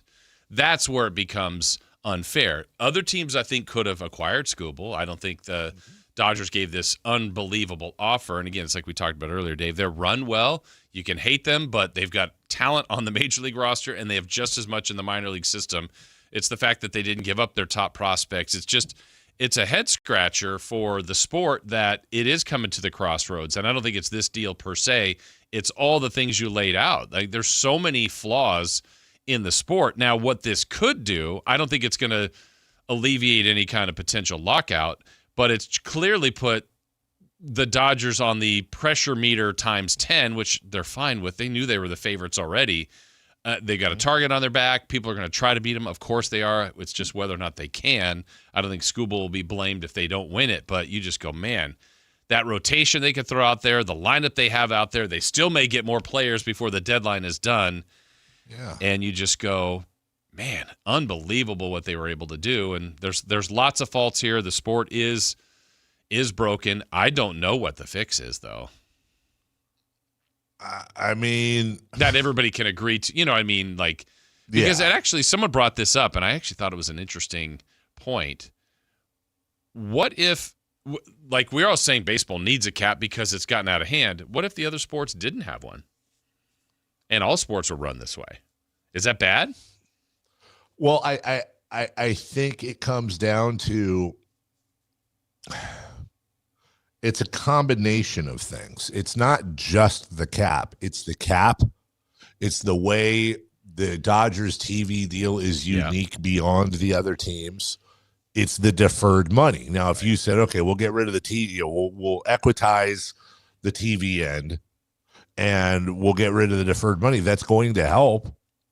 The thing with the cap, the reason why you have, and again, cap and floor. Because the floor is going to end up helping as much as a cap may hurt baseball, if not more, because you do have the problem is, Jason, if you don't have these bumpers, in the bowling alley, you're going to not always, but you're generally going to have your big markets. Yeah. That are winning the whole thing. And you're going to hear people say, well, hold on a second, look at all the different World Series champions, or the parity is dig deeper. How many Pittsburgh, Cincinnati, Tampa Bay, Minnesota in most cases, they can't, it's not the same playing field. It's not just the Dodgers are willing to spend more. And there's some things you can't do anything about that, unfortunately, for the Dodgers and for the Yankees and for the Mets and for the, to a point, Angels and the big markets, the Chicagos. They're going to have to get hamstrung a little bit to help the smaller markets, because you can't compete with those numbers, the attendance, the ratings, the advertising. You can't do it. Yeah, I mean, it's, here's another example that's very similar to, we're talking about college football last week.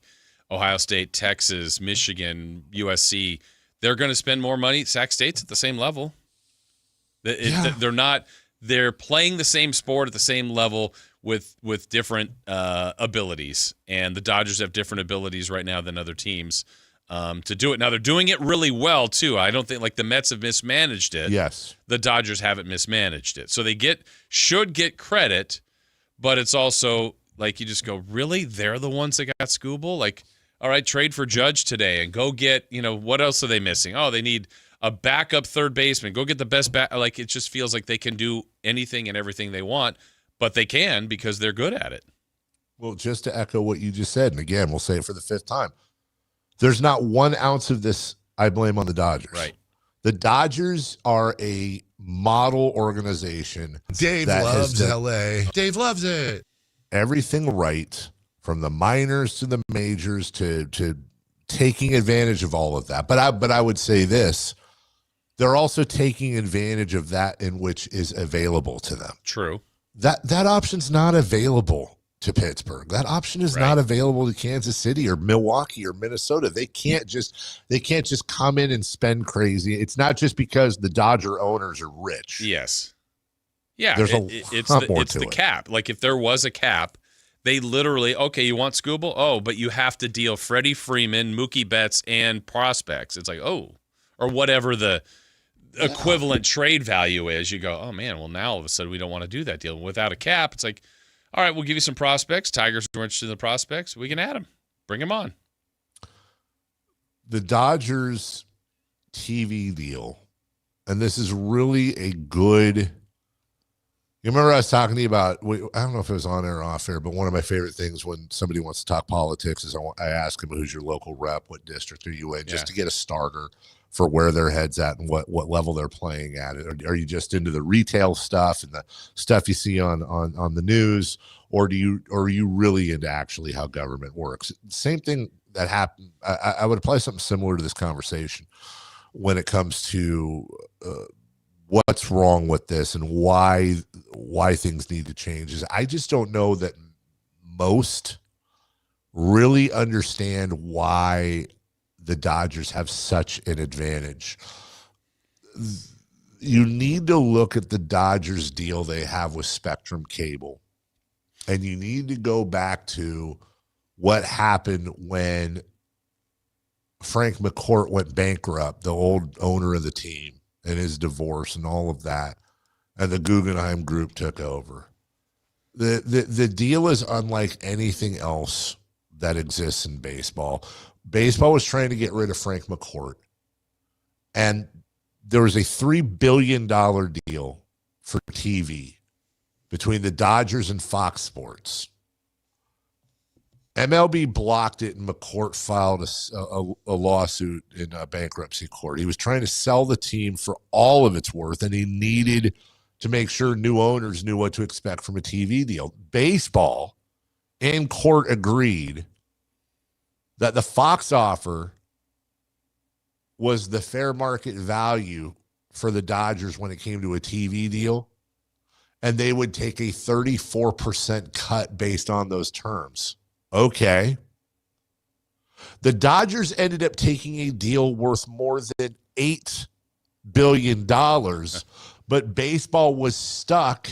They couldn't take more cash out from the new deal. So the percentage, not 34%, actually ended up being, I want to say it was around 14, 13%. Baseball had to make a deal with Frank McCourt in bankruptcy court. I know we got a break, Chris, but this is important. They had to make a deal with him in order to get him to sell. So baseball didn't like it, but they had a Frank McCourt problem. Now, the problem there now is they're locked into this, whether you want to call it the grandfathered in or however you want to put it.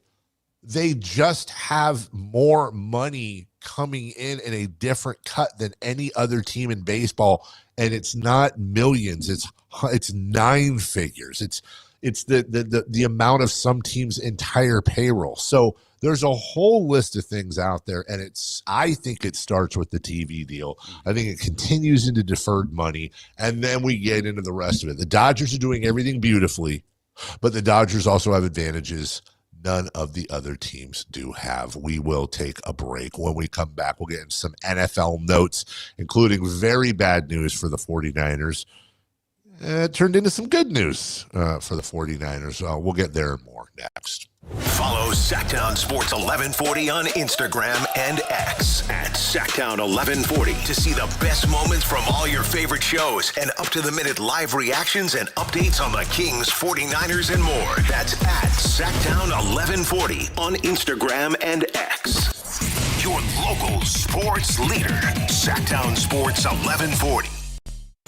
This is Sactown Sports 1140. Hey, it's Carmichael Dave. What's up? It's Matt George. What's good? It's Alan Stiles. With the most trusted voices in the community. This is Jason Ross. Hey, it's Kayla Anderson. It's Whitey Gleason. Ready to help promote your business, both as partners and customers. All you have to do is ask. Pick up the phone, dial pound 250 and say, grow my business to get connected with a team member today. That's pound 250 and say, grow my business. Our team will review your product, quickly pair you with a perfect endorser, and create video and audio samples, all at no cost or obligation to you. With the most live and local on-air lineup, a dynamic content-driven website, and a state-of-the-art mobile app, Sactown Sports 1140 is tailor-made to help you connect with a sports audience in Sacramento. So why wait? Dial pound 250 today. Say, grow my business, and let us help take you to the next level. With 25 award-winning years in Northern California, Ashton & Price is your local injury law firm.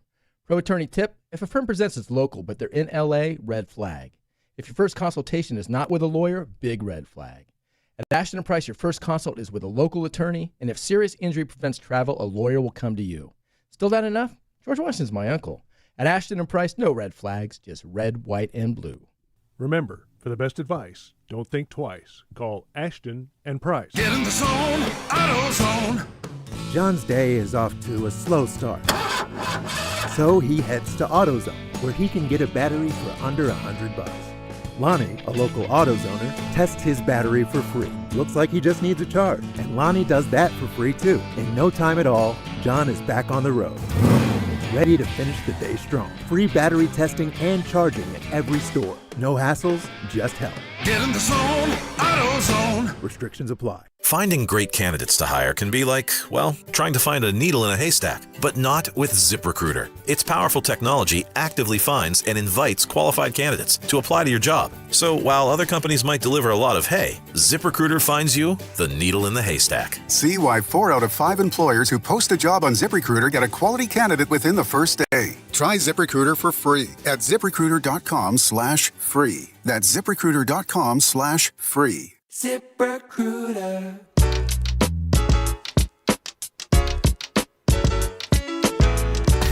Carmichael Dave. He has very good sources, and he just kind of tells it as it is and gets to the point. Jason Ross. He has a lot of pretty smart things to say. He's good at what he does. On Sactown Sports.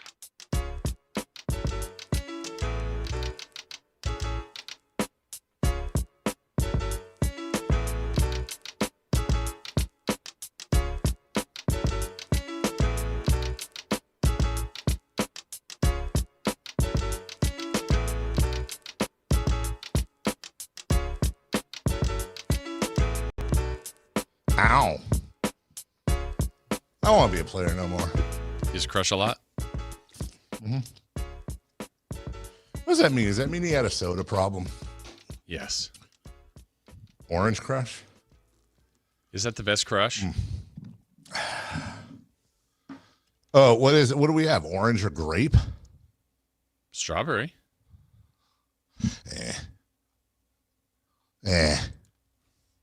Not in a strawberry. Really? I think orange is the more everyday drinker. I'll tell you, I could put away a grape crush. It's just the problem is now that I'm watching stuff like that, not close enough, obviously, due to my belt line, but I just know when I'm drinking a crush, I'm just drinking sugar. All right, let's see. Orange, grape, strawberry, pineapple, watermelon, peach, grapefruit. Grapefruit can just go. What? Oh yeah, I did. Listen, as somebody who loves both Squirt and Fresca, how about a Fresca? I'm good with. I can't do grapefruit all the time. I do. It is refreshing. It's a refreshing drink. I have never in my life seen a watermelon crush. Yeah, I don't know that I have. Pineapple, I think I've had before. That's good. I think so. Yeah. Yeah. I think this is where you need to mix them. If you had a pineapple strawberry or something. See, that's the thing. And I think also, I think I'd be a lot better off with those if I could mix them with I had some regular, clear, unflavored seltzer just to water it down a bit. Or like a ginger ale or 7-Up, or is that not water enough? Maybe. I don't know if that's why. It's still the same thing. I need it to be slightly less sugary. Okay. Maybe throw some mint in there. Why is my dad having a hard time? God dang, Dad. What is going on? Are you on? I gave this message from him. Are you on? Audio? Video? Yeah. Which? What? YouTube 1140, same as always, Dad. I see you. Today, video. Friday, audio. No, Dad. Today, video and audio. I was flying on Friday. Not here. What? What does it even mean not here? No, Dad, I'm in New York with Mason's in England right now. I'm doing the show. Yes, I'm getting you on the television on YouTube. Hi, Dad. On the phone, I don't get video, and audio is Friday. What does that even mean? On the phone, I don't get video. Dad, go to YouTube. On your phone, go to the YouTube app or go to Sactown Sports' app. There are choices. The audio, what does that mean? The audio is Friday. Does that mean we don't have audio available today? I'm guessing user error. Maybe I'm wrong. Anyone else? I haven't seen anyone else say that. Also, shout out to the text line 916-339-1140. Hey, look at me. I made a bunch of pizzas yesterday. Here's some pictures. I did see those. Those look good, though. Yeah. That's not helping. Oh, okay. I thought they were trying to help. No, this helps from the 916. I always thought that when he says I crush a lot is because he was big and he'd sit and crush a lot of furniture. But only when I got older did I hear somebody say they crush in the way he meant it. And looking back, it makes so much more sense with the context clues. Oh, yeah, he's a big boy. I actually like the idea of him crushing furniture. I think that would be funny. I'm not a player. I just am a large individual. I crush a lot of couches and chairs. Yeah, I have crushed many things. Unfortunately, chairs and all that. I have crushed a kitten before, as we know. We've talked about many times. A lot of Niner fans are crushed that they heard that Ricky Pearsall, as rumored last week, will be missing all of this season. And who knows about the future of Ricky Pearsall, as he's going to get his knee cleaned up. And we say welcome back, Deebo Samuel. Yes. Deebo Samuel. Yes. Kind of flies in the face of the whole Niners are terrible with their ex-players and all that Brandon Ayuk garbage, as it seems that Deebo has always kind of maintained a nice relationship with them. Now, this isn't yesterday's Deebo Samuel. He is 30. He's not 35. He is 30 years old. And let's just take a look at what he did last year for Washington. Now, it'll turn out he spent 1 year in Washington and then come on back. So it was just, he took a little 1 year vacation. That's all. To go play for the Commanders.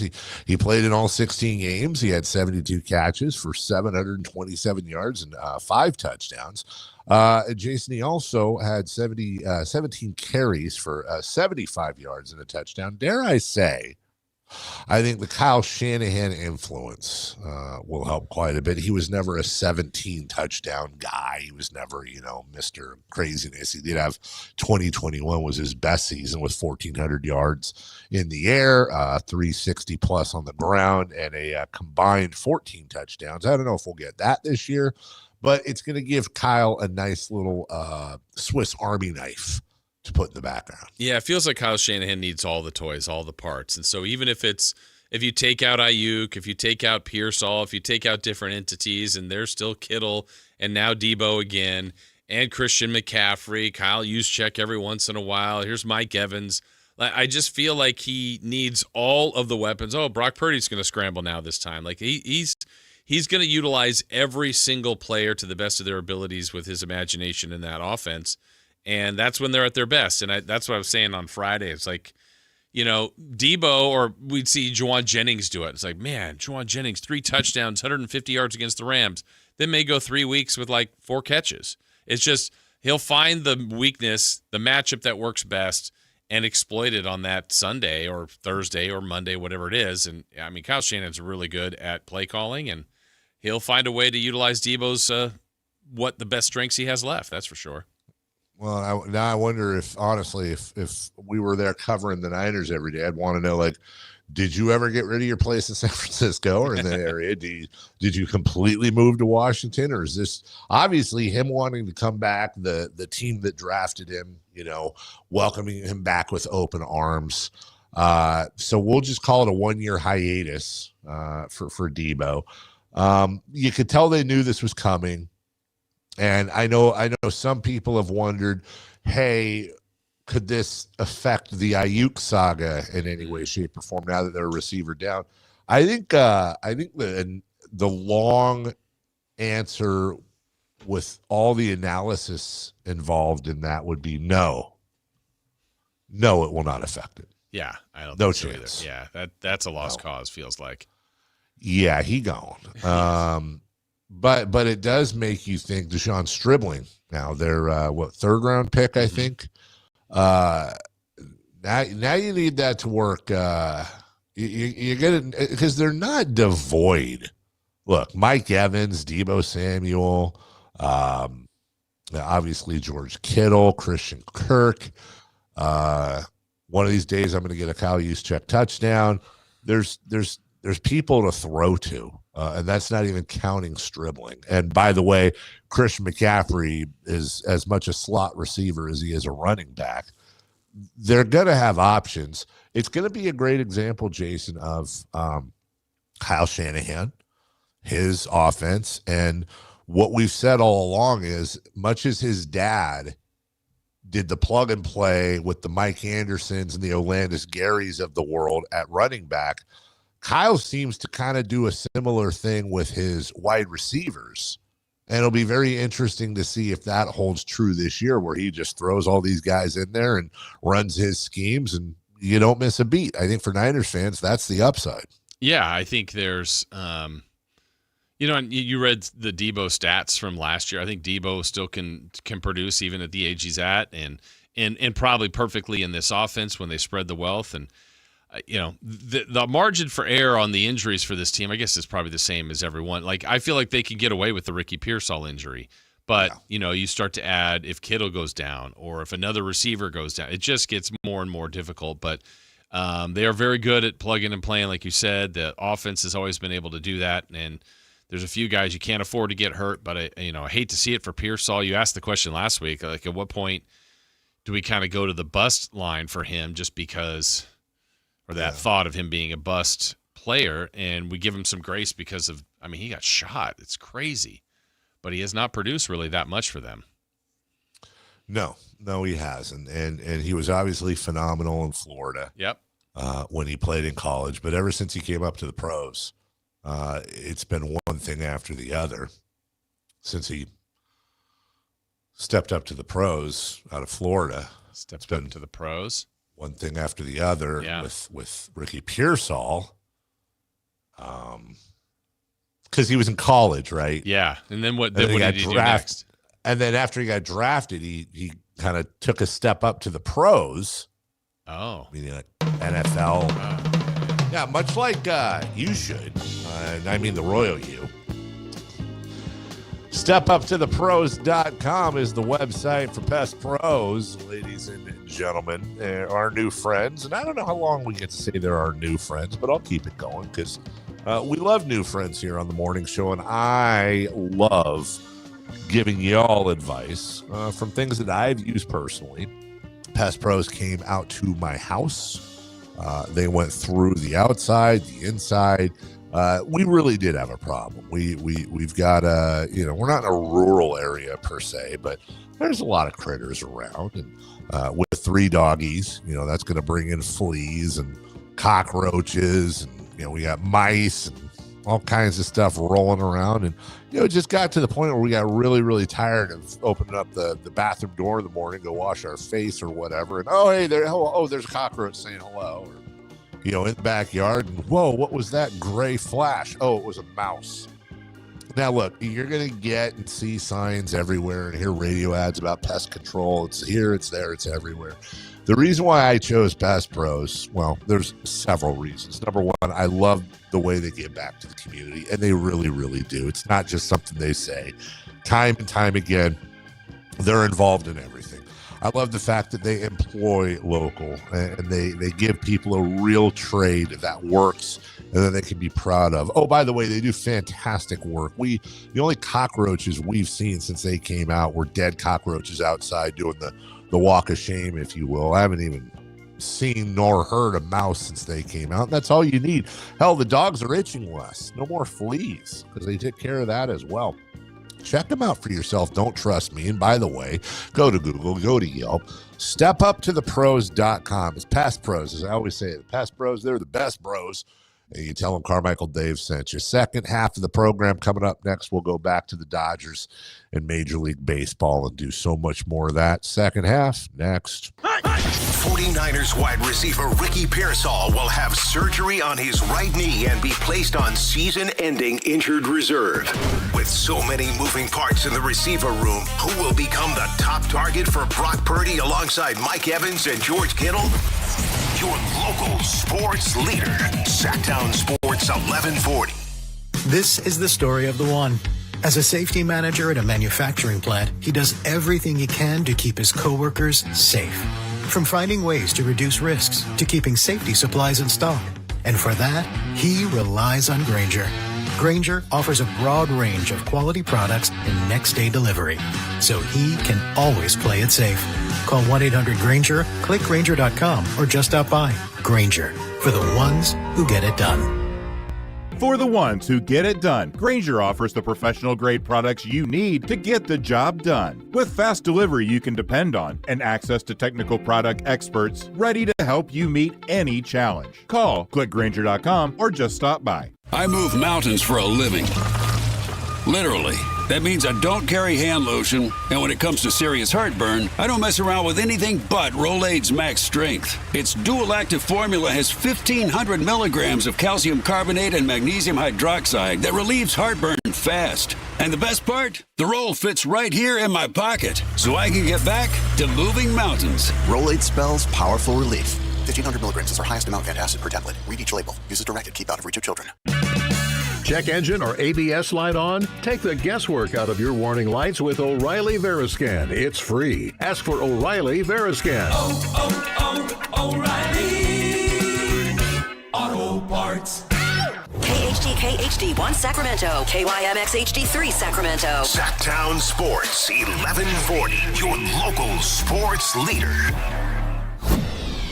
The Carmichael Dave Show. He's on the microphone when he's not on the microphone. He's playing a song, and when he's not playing a song, he's on the microphone, and then boom. With Jason Ross. No, he didn't.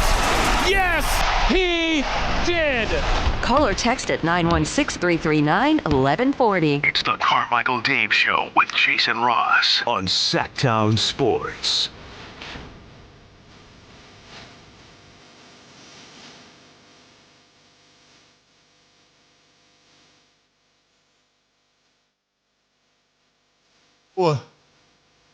From the YouTube chat, oh, that was a cue for Chris.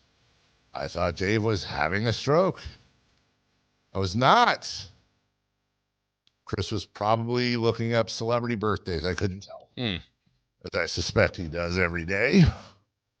Coming up later in the program, 1-800-920-1140 is your phone number.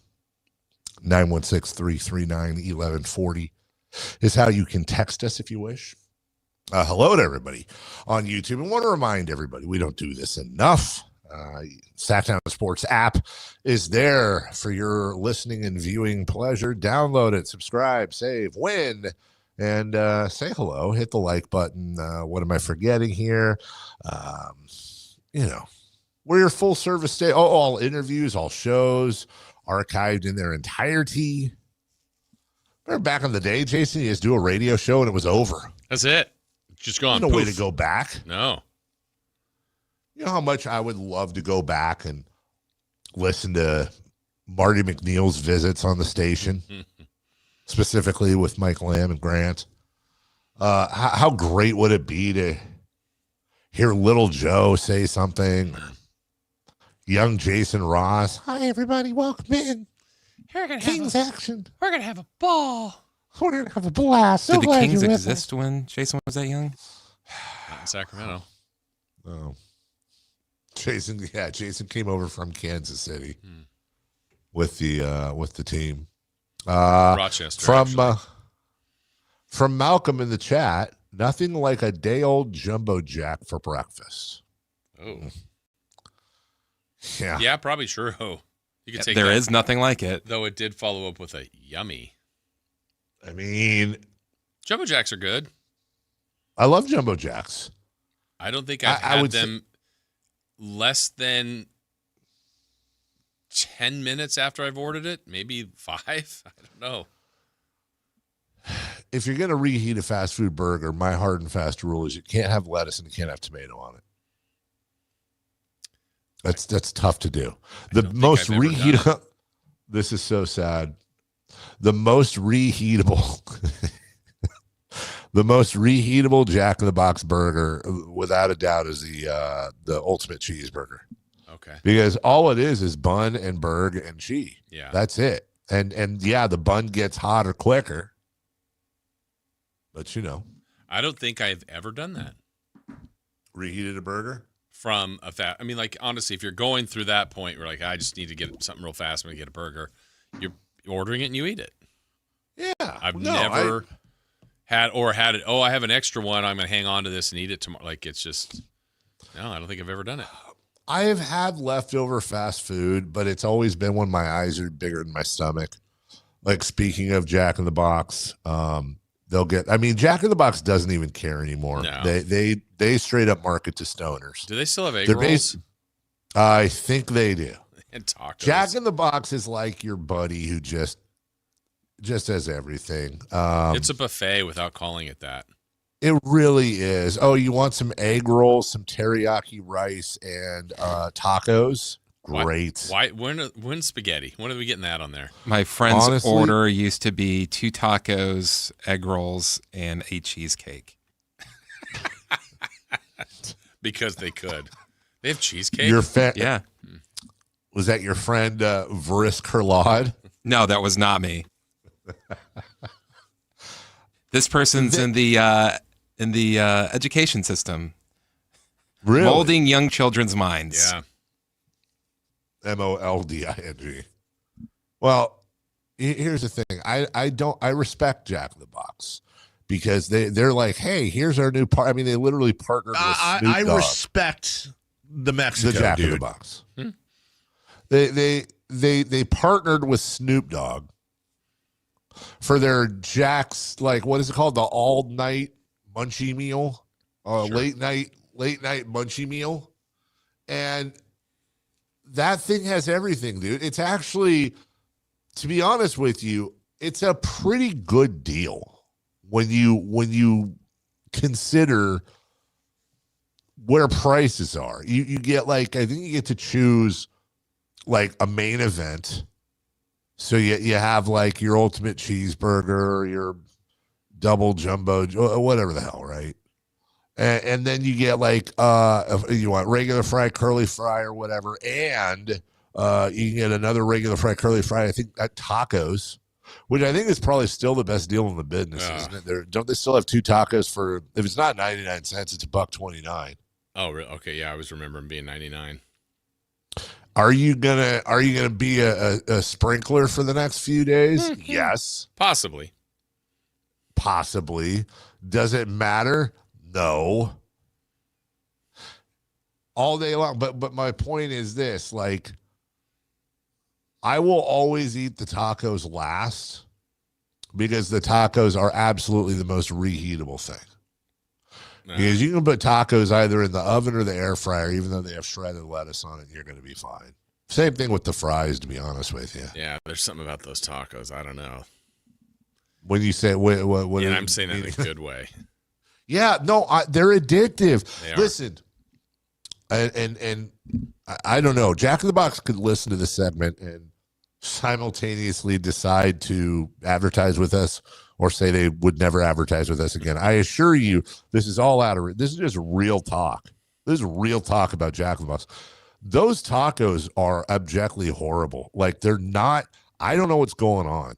I don't. It's not like they're nowhere near classic, tacos. Even you put a Jack in the Box taco versus like a Taco Bell taco, or God forbid, a Taco Bell Taco Supreme. A Taco Bell taco has like crunchy shell, nice crunchy shell, the meat, the lettuce, the tomato, the sour cream. It's like, it looks like a taco. The Jack in the Box taco is like, all right, let's take a tortilla, let's put whatever the hell this meat is, and beans, I think, might be in it. I don't think there's beans. Okay, so it's Meat and Friends. Popular Saturday morning cartoon, Meat and Friends. I think there's meat, lettuce, and like a salsa or some sort of. Are we sure it's there's meat? some form of cheese. Is there? Yeah, it's like What'd an you say, American Chris? cheese. Okay. Are we sure it's meat? It's meat, or it's meat adjacent. Didn't we figure out it was like tofu? It could, you know what? And I'm going to tell you something, man. I don't care. I'm fine with that. Because then you fold it in half, and I think they just deep fry that sucker, right? I don't care. I can put away 6 of them if I'm in the right mood. Just give me that taco, that Jack in the Box sauce, and let me swallow that down with a bite of taco. I can get 6 tacos for under $5, and I'm good. Got your answer. Yeah, I was seeing it too. Go ahead. The taco filling in Jack in the Box is beef, water, ground dark chicken, textured vegetable protein, and defatted soy grits. Defatted soy grits?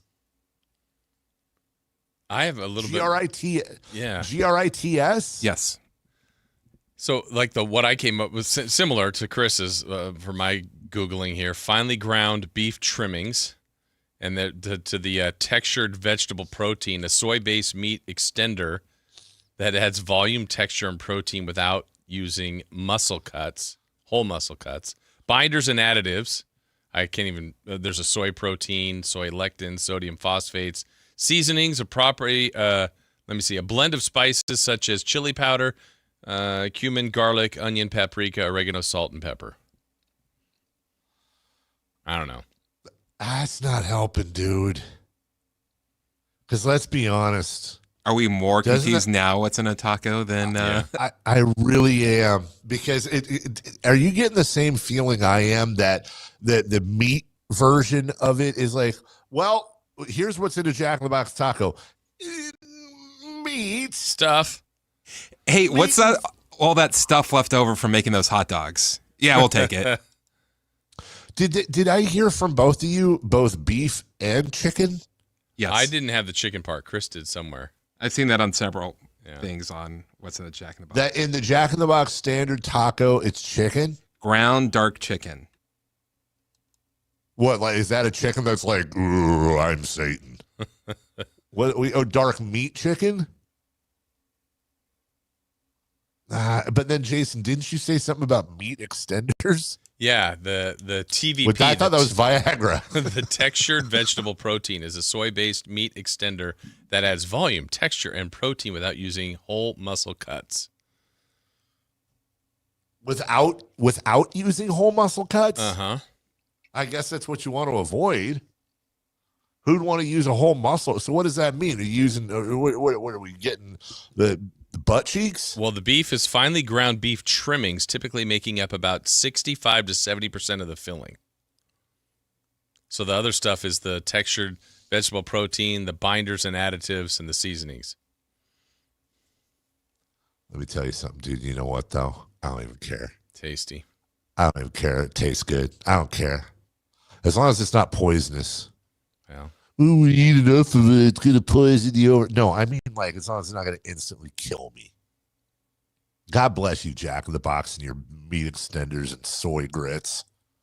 I don't care what's in there. As long as it's not like possum. I'm fine. You know what? I'm good with it. And you know what? Possum Jack actually might be better. Yeah. If it's the whole opossum. They got a Philly cheeseburger munchie meal that now comes with 2 tacos and a soda. So now we're getting Jack in the Box Nation piling in here. What's in the Philly cheeseburger? Philly, yeah. Peppers and onions? I never heard of it. Probably, I'll bet you know what? I'll bet you it's better than who's that other place that's trying to Philly Arby's? Arby's. That thing went down wrong. We saw someone review it. I saw that too. Yeah. Boy, Dave, those Jack in the Box tacos sure are good when you're drunk. Yeah, well, I think Jack in the Box has really found their niche in how they market. I think that's their thing. They're just like, look, man, we understand who we're marketing to. You want some cheesecake? You can have it. You want 16 tacos for under $10. Do you want an ultimate cheeseburger? You want to dip an egg roll in that cheesecake? Screw it, dude. Curly fries, not a big deal.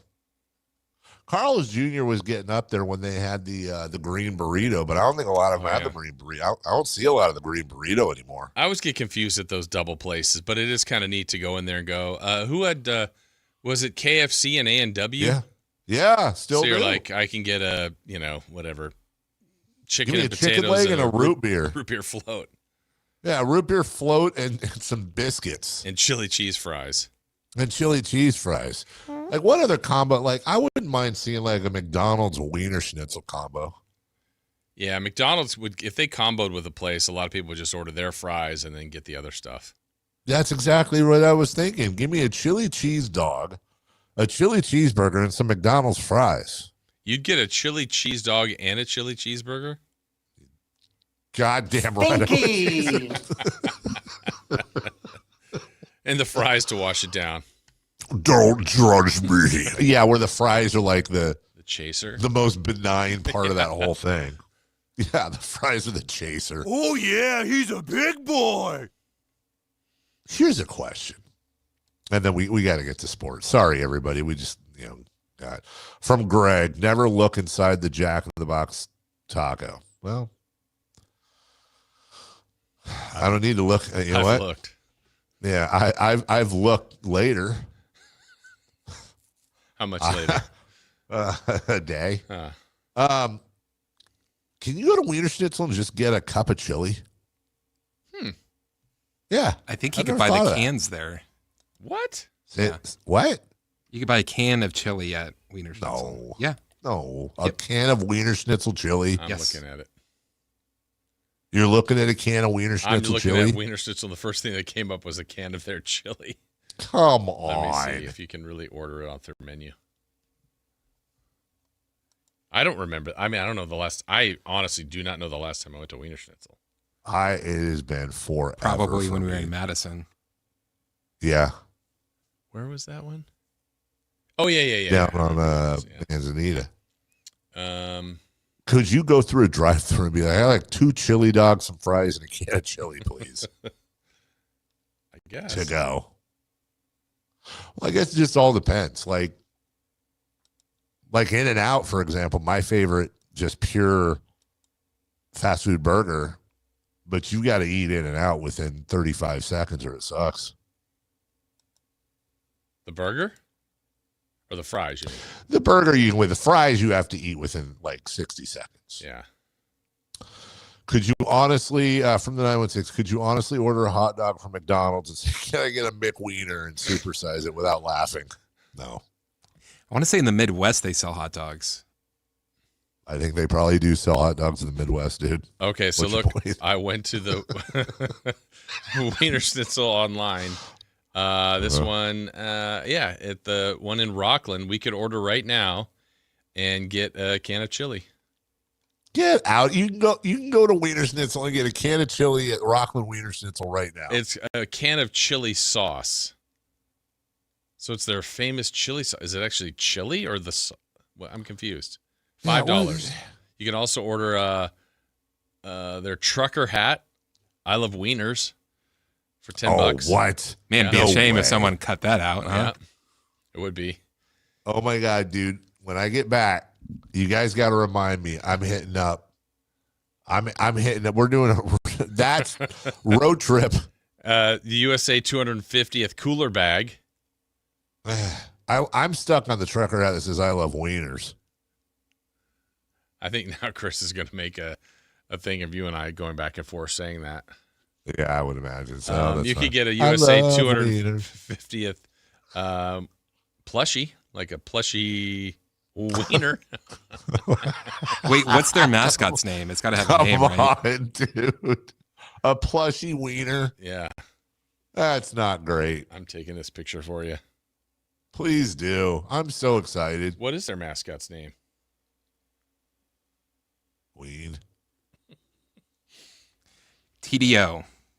Oh, that's what it says. USA 250th TDO plushie. You know What is TDO? TDO? The delicious one.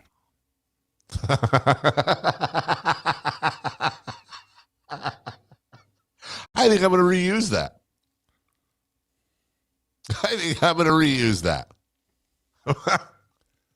There you go. I sent it to you. Oh, here we go. Got a little TDO. There's the can of chili sauce. No way. And the trucker Can hat. of chili sauce. And the cooler bag. No, why would they screw themselves like that? Why would they call it chili sauce and not just call it chili? Because chili sauce to me is that stuff in a bottle that you dip them Chinese sweet the little egg rolls in. I know what you're talking about. Yeah. You know what I'm talking Like about, a right? sweet Like that's chili, chili. Yeah. $5 a can? That's a steal at twice the price. 250th cooler bag for $10 to keep your wieners warm or your drinks cool. From the 408, TDO plushie. Wiener Schnitzel chocolate dip soft serve is the best ice cream. I didn't know they did that. I didn't either. Stuff you learn. By the way, dude, you undersold the trucker hat in a massive way. Describe it. It's a red, white, and blue trucker hat that says I, and then there's a heart with the Wiener Schnitzel logo in the middle of the heart. So you said there's a trucker hat that says I love wieners on it, which is phenomenal. That is not the complete story, Jason Ross. What am I missing? It says, and sorry, Chris, I love American wieners. I didn't zoom in. I love, nope, not saying that. Not like the ice. They also sell on the same page a side of ranch dressing for 80 cents. The ketchup packet and mustard packets, there's no charge apparently. All orders have a limit though of 10 ketchup and 10 mustard packets. You know what? Good for them. I don't mind the limit. That's a good amount. Wait a minute. I don't know if I sent you enough of the screenshot. I go roll the side of chili for 60 cents. Yeah. Yeah, I'm with you on that. How can that only be 60 cents? Unless the side is a thimble. Huh. Does it have a bean? A bean and some sauce. Still 60 cents is probably pretty good. That's like a Costco sample. I wonder, I'll bet you this. Let's see. 6 into 50 is 8. It's a little over 8. Are there 8 sides of chili per can? I'll bet you there aren't. So I might as well just go there and buy a bunch of sides of chili. Also, limit 10 ketchup and 10 mustard per order. That seems very liberal, not politically. You know what I'm talking about. But what if your order is one of them like 18 packs? Am I still limited? Oh, yeah. What are we doing here? I think we need to do a Wiener Schnitzel trip, guys. I think so, too. We got another entry, though. Someone saying you can buy a can of Wendy's chili at Walmart. It's $5 for a can. It's pretty darn good. And then someone followed up with Wendy's large bucket of chili looks like a really good deal. Wendy's large bucket of chili? That's what someone on the text line saying. Oh, man. Now I'm thinking kiddie pool. Remember that scene in Billy Madison where the principal was in the floaty dragon? That's me. I'll tell you. We've completely just screwed this segment. So we'll leave on this note. Can I tell you real quick? I'll give you a little food. I've said this before. This is my favorite go-to Sunday football. Friends just came with whatever. If I don't have time, and even if I do have time, sometimes I do this anyways. I think the absolute best bang for your buck, meaning how good it is versus the effort, appetizer, snack, whatever you may be, is just taking a brick of cream cheese, putting it on a plate, heating up a can of Denison's or whatever chili, pour it over the cream cheese, let it sit for a minute so it softens the cream cheese, and then just put it on Triscuits or a little chicken and a biscuit crackers, whatever your cracker of choice is. That is the go-to. Holy what? Yeah. That's a bucket of Wendy's chili. That's a lot. That is a lot of chili because he's holding it up. The picture we're looking at, everybody, is he's holding it up next to a burger, a burrito in the middle, and a thing of nugs. That is a vat of chili. It is. And what's the price? Go ahead. I was just gonna say, do we have a price on that? All right. Well, here's how we'll go to break. Let me ask ChatGPT here. She'll know. $10.99. Yes. Hey, can you get me what is the price for a Wendy's bucket of chili? And could you read that to me in a 1930s gangster voice, please? Give me a sec. Checking. What's that voice? All right. If you're talking about a bucket of Wendy's chicken nuggets, it's going to depend on where you are. No, Wendy's chili, stupid. Got it. Sorry about that. Okay. If you mean the family chili bucket. In the 1930s gangster voice. No, 1930s gangster voice. All right, see here, pal. A bucket of chili for Wendy's, the family size, you see, is going to run you about 13 to 17 smackaroos, depending on the joint. Prices, they wiggle, guppies. Is that right? You said $10. Yeah, 13 to 17. Okay. Smackaroos? Is that legit? Is that what they said? She did. No, but I'm saying, did you? And Chris, by the way, I didn't want to say anything because she'd react to it. I think that literally was her sounding annoyed. Yeah. Yes. Big time. She was like, okay. I'll play your gangster face. voice again. Yeah, you should change it up. How about like 1700s founding father voice? All right, tell you what. You know what? Because I actually thought of change. We got a break, but I'm going to tell you that I had an internal dialogue in my head there because I did want to change it up. But also, I don't want to dip my foot into the kiddie pool of accents I'm allowed to have ChatGPT imitate. So do me a favor during the break. Text me a list of acceptable accents that I can have ChatGPT mimic in the future, and that way I'll know, because you're good at all that stuff. And by that stuff, I mean, being polite. We'll take a break. When we come back, let's get back to the Scooble thing we ran over. Also, we got some. I couldn't help Chris said. How do you think that's possible, dude? Yeah. I don't know. Chewbacca's a good one. Yeah, that one's fine. But you know what? Use I didn't Chris's. see the one he put him on. I didn't see the one Chris put on. That's what I was laughing at. That's what I was laughing at. I just saw Chewbacca and started laughing. Okay, I got you. I like Chris's better. We'll try one of them, and the one that we try will decide whether or not we have a 9 o'clock hour. That and baseball coming up next. Deebo Samuel is coming home. The 49ers are bringing back the veteran Swiss Army knife on a 1-year deal worth up to $7 million. After a season away in Washington, will Deebo be able to pick up where he left off with Kyle Shanahan? Your local sports leader, Sactown Sports 1140. Hi, I'm Congressman Kevin Kiley. The most important part of my job is helping the people I represent. That's why I was so honored to receive the National Award for Best Constituent Service. Here's just one of the thousands of people our office has helped. My name's Dave. I'm a former United States Marine, Vietnam veteran. Because of the fire at the National Archive, my father, along with many other veterans, military records were destroyed. Through the efforts of the Congressman's office, I received very quickly a bronze medallion to affix to my father's grave marker. Thank you, Congressman Kevin Kiley. As the only independent in the House of Representatives, I always put constituent service first and never ask if someone's a Democrat, Republican, or something else. If you can't get an answer from a federal agency, or if you feel you've been treated unfairly, we are here to help. This is Congressman Kevin Kiley. Visit kiley.house.gov and I'll do everything I can to help you. Paid for by official funds authorized by the House of Representatives. Sleep Number's new collections are designed to adapt to the changing nature of your life and your sleep needs. Whether it's the personalized comfort of the new Comfort Mode mattress, the targeted pressure relief of the Comfort Next mattress, or the Climate Collection that actively cools or warms to help you fall asleep and stay asleep. And now, get early access to our biggest sale of the year.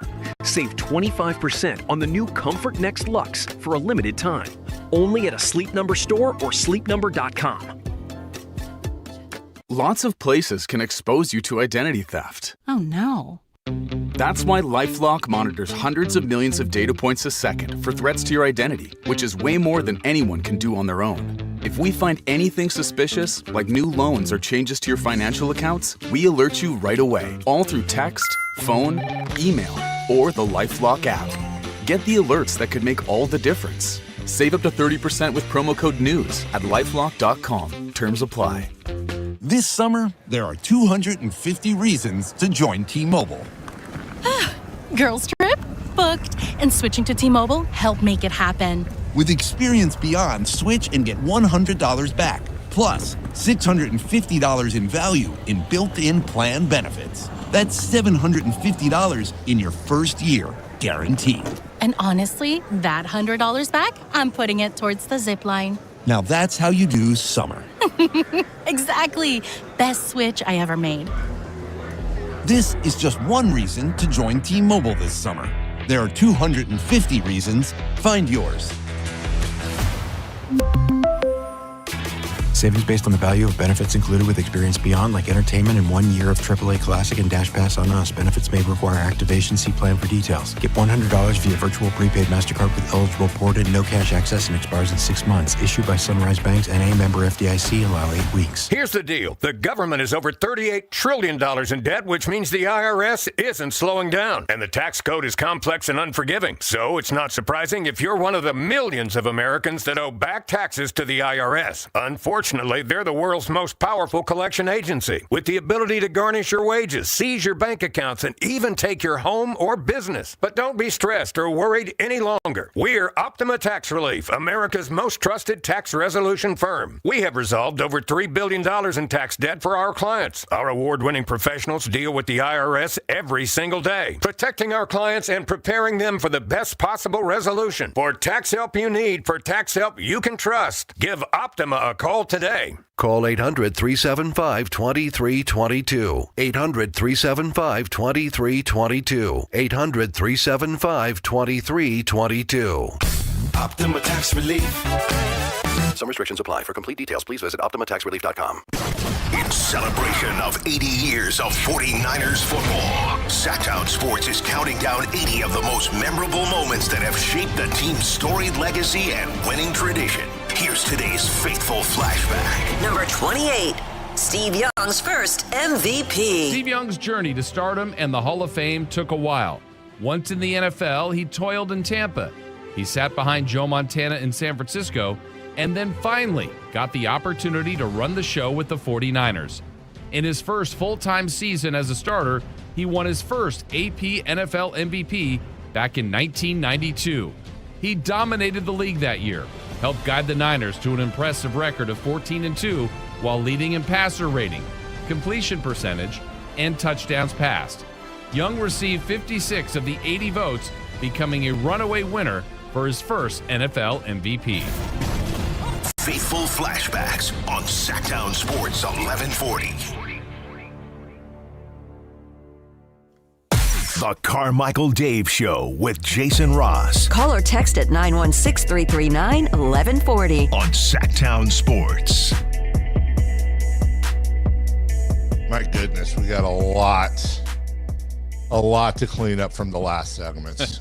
Sorry, we did not get to a lot of your texts. We'll try that right now. Replace cream cheese with Velveeta and use Big Scoop Fritos. Also very good. Holy fat. That sounds really good. That's also a sodium overload, but who am I to talk? Greg in Yuba City, morning show fast food chili cook-off sounds like a winner. How about just a chili cook-off? Yeah. Wouldn't mind that. Guys, that's one of the best I think I'd fare pretty well with that. The chili cook-off? Yeah. Really? Jason, are you a chili cooker? No, but I'd try. I'd give it a run. Why not? Yeah. Maybe 3 pots of chili, and then maybe that's what we do with the listeners. Screw the biscuits and gravy. How about morning chili? Why not? It's a gift that keeps them. Take the show with you all day. The morning show chili cook-off. I love that idea. Which one lasts with you the longest? Well, how would you know? That's the problem. Guys, that's one of the best segments you've had in a long time. Don't sell yourself short, okay? You never know. And then all kinds of requests for the Chat GPT voice. Guys, I don't know. I know I've been excited coming back from breaks for segments before in my career. This might be a top 10 most excited I've ever been coming back from a break. I also might be the top 10 most nervous. Don't be, Jason. Okay. Because I was taking things out for a spin during the break. Oh, no. Oh, I was. Okay. You have no reason to be nervous. Here we go. By the way, you guys need to all prepare for this because it's like watching Michelangelo paint the thing on top of the deal. What was it? Hi there. Hey, listen, I want you to give me your basic season preview for the Sacramento Kings next year, but I would like you to do it in a Chewbacca voice, please. 1 sec, checking. Mm-hmm. Rawr, Sabonis. Rawr, Keegan Murray. Rawr, young guards bring some spark. But, not a title team yet. More like, plan fight, growth year. We said Chewbacca voice, not a Carmichael Dave replay of his thoughts on the Kings. Rawr. Rawr. Not there yet. Yarr. What was that? It was her doing Chewbacca. Oh, okay. Could you do the same season preview, but can you do it in a Yoda voice? I've not tried this one out yet. Kings season. Build around the youth they must. Sabonis, solid is. Murray, steady. Young guards, energy bring. But hard the West still is. Contenders not yet. Fight to grow, they will. I think we might Patient fans must. yeah, okay. I think she we lost might have interest. broken. Yeah. She lost interest halfway through that. Tortilla Jackson said that was the best thing I've ever heard. I mean, dude, honestly. Sabonis. Honestly.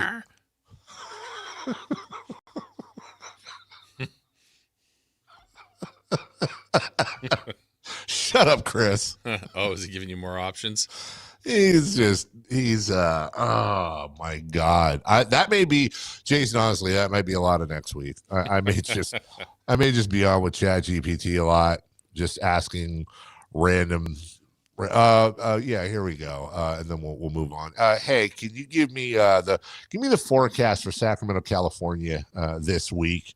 Again, though, in a Chewbacca voice, please. 1 sec. Go ahead. This week in Sacramento, we're Monday around 105 degrees Fahrenheit, then holding near 100 through midweek. We're peaks around 107 by Friday and Saturday. Sunday is a touch lower near 102. Then next Monday drops closer to 93. Sunny the whole way. Water and shade, your best allies. She is totally annoyed with Dave. Yeah. She's so pissed off. Are you angry with me, ChatGPT, answering Chewbacca voice? Not at all. No? Okay. Thank you. It was one extra R. Yeah. Appreciate you. Thank you, ChatGPT. That was all you took for a test spin? You're welcome. That was all. Yeah, I didn't know. I didn't no, but we have some suggestions. We had Howard Cosell. She can't do a Howard. Yeah, Cosell. she can. She's so good. I've heard it's really Can good.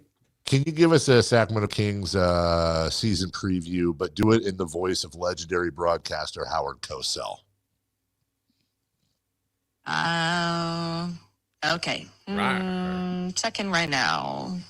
Ladies and gentlemen, the Sacramento Kings enter this season with Sabonis as their anchor. Levine on the roster, Murray looking to take another step, and a handful of young pieces they're still trying to sort out.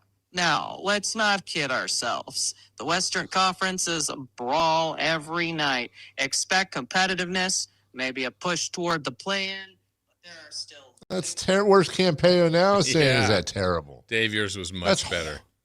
Thank you. Yeah.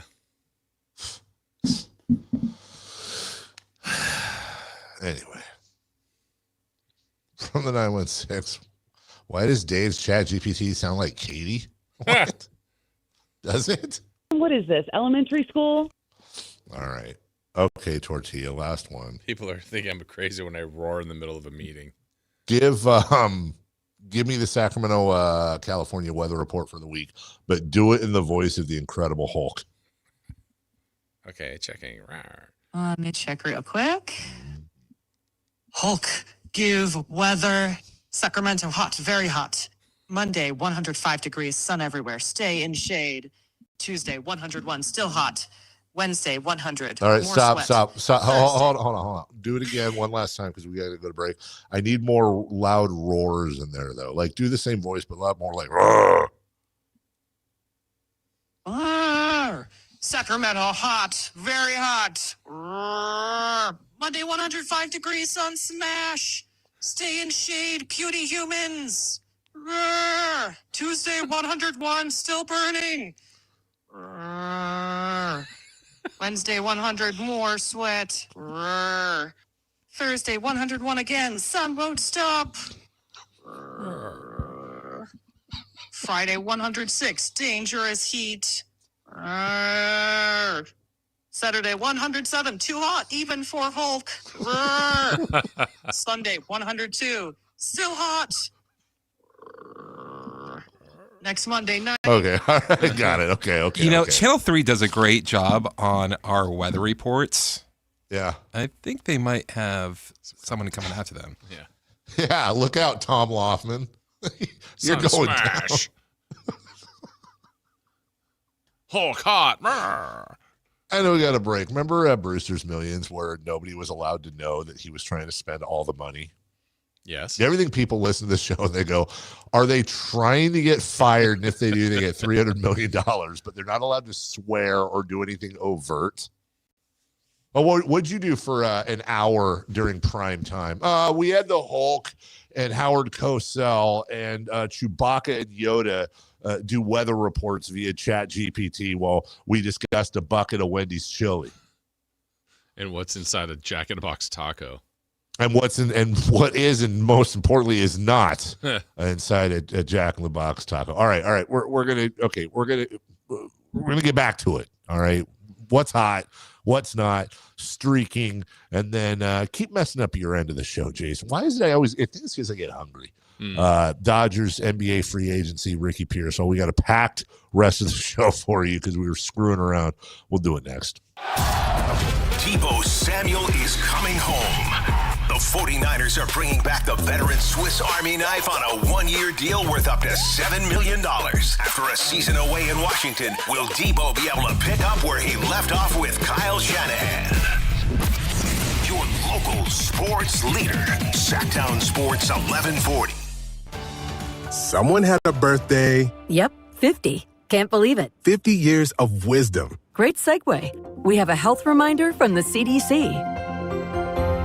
Pneumococcal vaccination is recommended for adults 50 or older. Says here, we're over 6 times more likely to be hospitalized with pneumococcal pneumonia than adults under 50. I don't love those odds. Same. Look what I found. Pfizer's Prevnar 20 is proven to help protect adults against pneumococcal pneumonia and invasive pneumococcal disease in just 1 dose. And millions have already gotten it. Continued approval may depend on a supportive study. Don't get Prevnar 20 if you have a severe allergy to its ingredients. A weakened immune system may lower your response. Common side effects include injection site pain and swelling, fatigue, headache, muscle, and joint pain. For full prescribing information, please call 1-855-213-2138. Visit Prevnar20.com or talk to your doctor or pharmacist.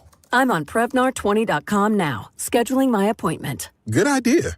And happy 50th. Hi, I'm Justin Gingery. One of the most common questions I receive is, what makes us different from other law firms? At Gingery, Hammer & Associates, we handle your case from beginning to the end. Whether your case reaches a settlement, whether it must go into litigation, or whether it has to go all the way to trial, we will be with you along the entire way. And because we are committed to your case, we are as invested as you are in making sure you get the outcome you deserve. When you get an injury, just call Gingery. Golf to Go is brought to you by the Hagen Oaks Golf Super Shop. Here's Frank LaRosa. Ben Hogan said, good golf starts with a good grip. It's true. If the golf club isn't in a square position after you grip it, you'll have to do something in the swing to manipulate it back to square. Otherwise, you're hitting big slices or duck hooks. Then you start gripping the club tighter, and that tension runs through the hands, up the arms, and into the shoulders. You're done before you even take the club back. 9 times out of 10, when I make a small adjustment in a friend's grip, the ball flight is much closer to straight or even a slight draw. You want to hold the club more in the fingers than in the palm, which allows your wrist to better hinge. The lifeline on your right hand will cover the thumb on your left. In this position, you'll see the top 2 knuckles on the back of your left hand, and the V created by the thumbs and forefingers should be parallel and point to your right shoulder. Grip pressure should be about 4 or 5 on a scale of 10. The correct grip is incredibly important, And if you're having issues, see your PGA golf professional. That's your Golf to Go. I'm Frank LaRosa. What's hot? Yeah, hot. Real hot. And what's not? It's not good. Brought to you by American Energy Heating and Air, Sacramento's complete heating and cooling company, and second opinion partner.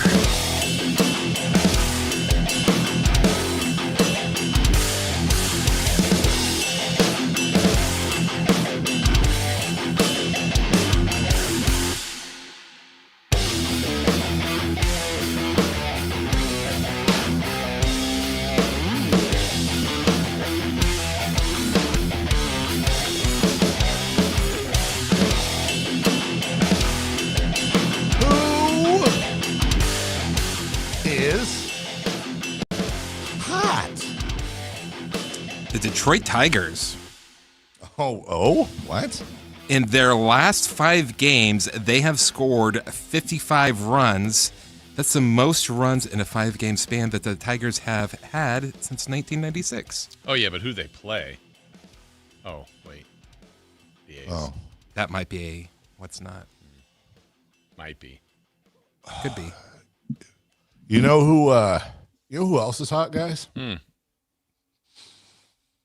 Tom Holland. Okay. Hi, I'm Tom Holland.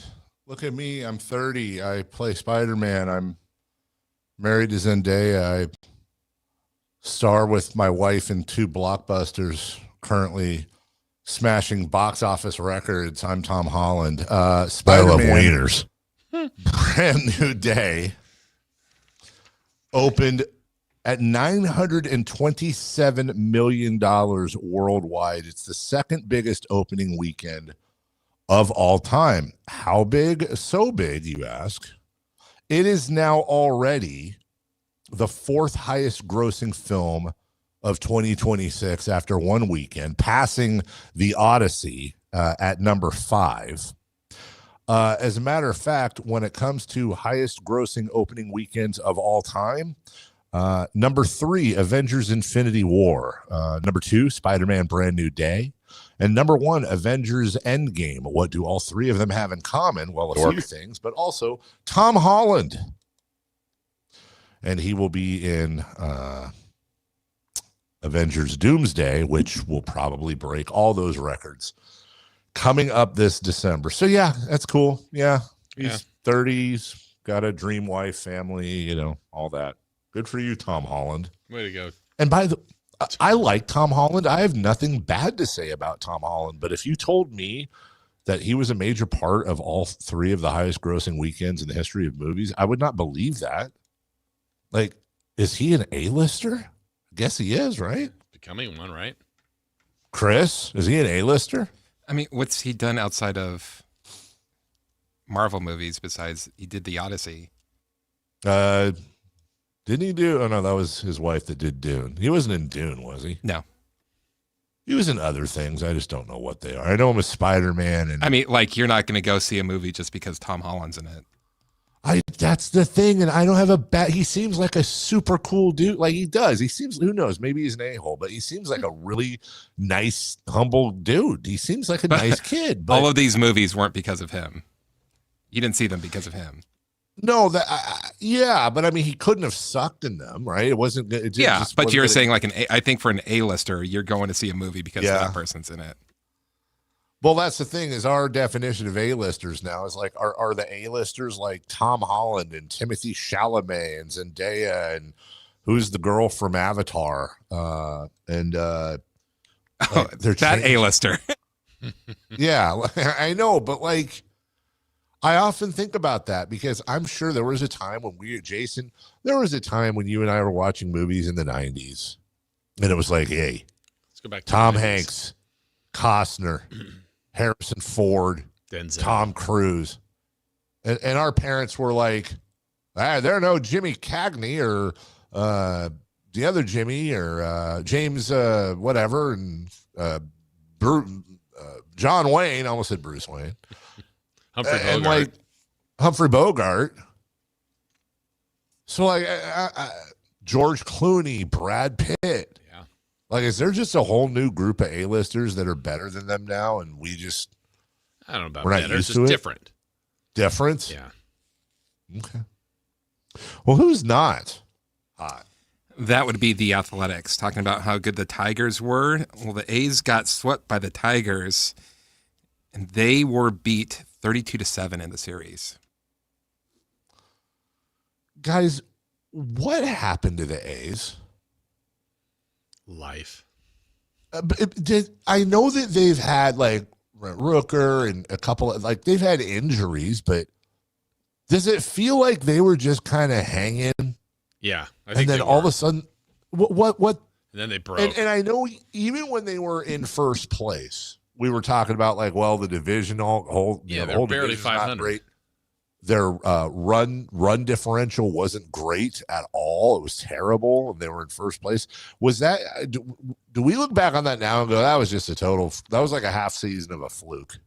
Probably, or smoke and mirror. Like, I didn't think they were playing that great then, and now they're not winning those games at all, and they're just getting destroyed. They got too many people hurt, and I think they've lost their spirit. They have turned into an absolute doormat, and I usually it would be like, well, 17 people got hurt, but maybe just everybody figured them out. Yeah, that sucks. All right. Well, when I say let's go streaking, that's more than anything. That's more of a question from me to you guys. Like, hey, would you like to come along at some point and go streaking with me? Wow.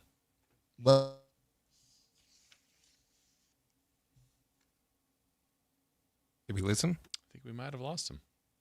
He was talking trash. He got so happy and then burp. Yeah. So shall we go streaking? Let's go streaking. It's time to go streaking. We're going streaking! Who is the Nostradamus of MLB? Who can keep the streak going? It's time to go streaking. What the hell are you doing? We're streaking. Is he still frozen? No. Oh. Maybe I shouldn't have started talking garbage. Exactly. I was like, let's go streaking, and I was talking my crap, and then next thing you know, it said, your connection's lost.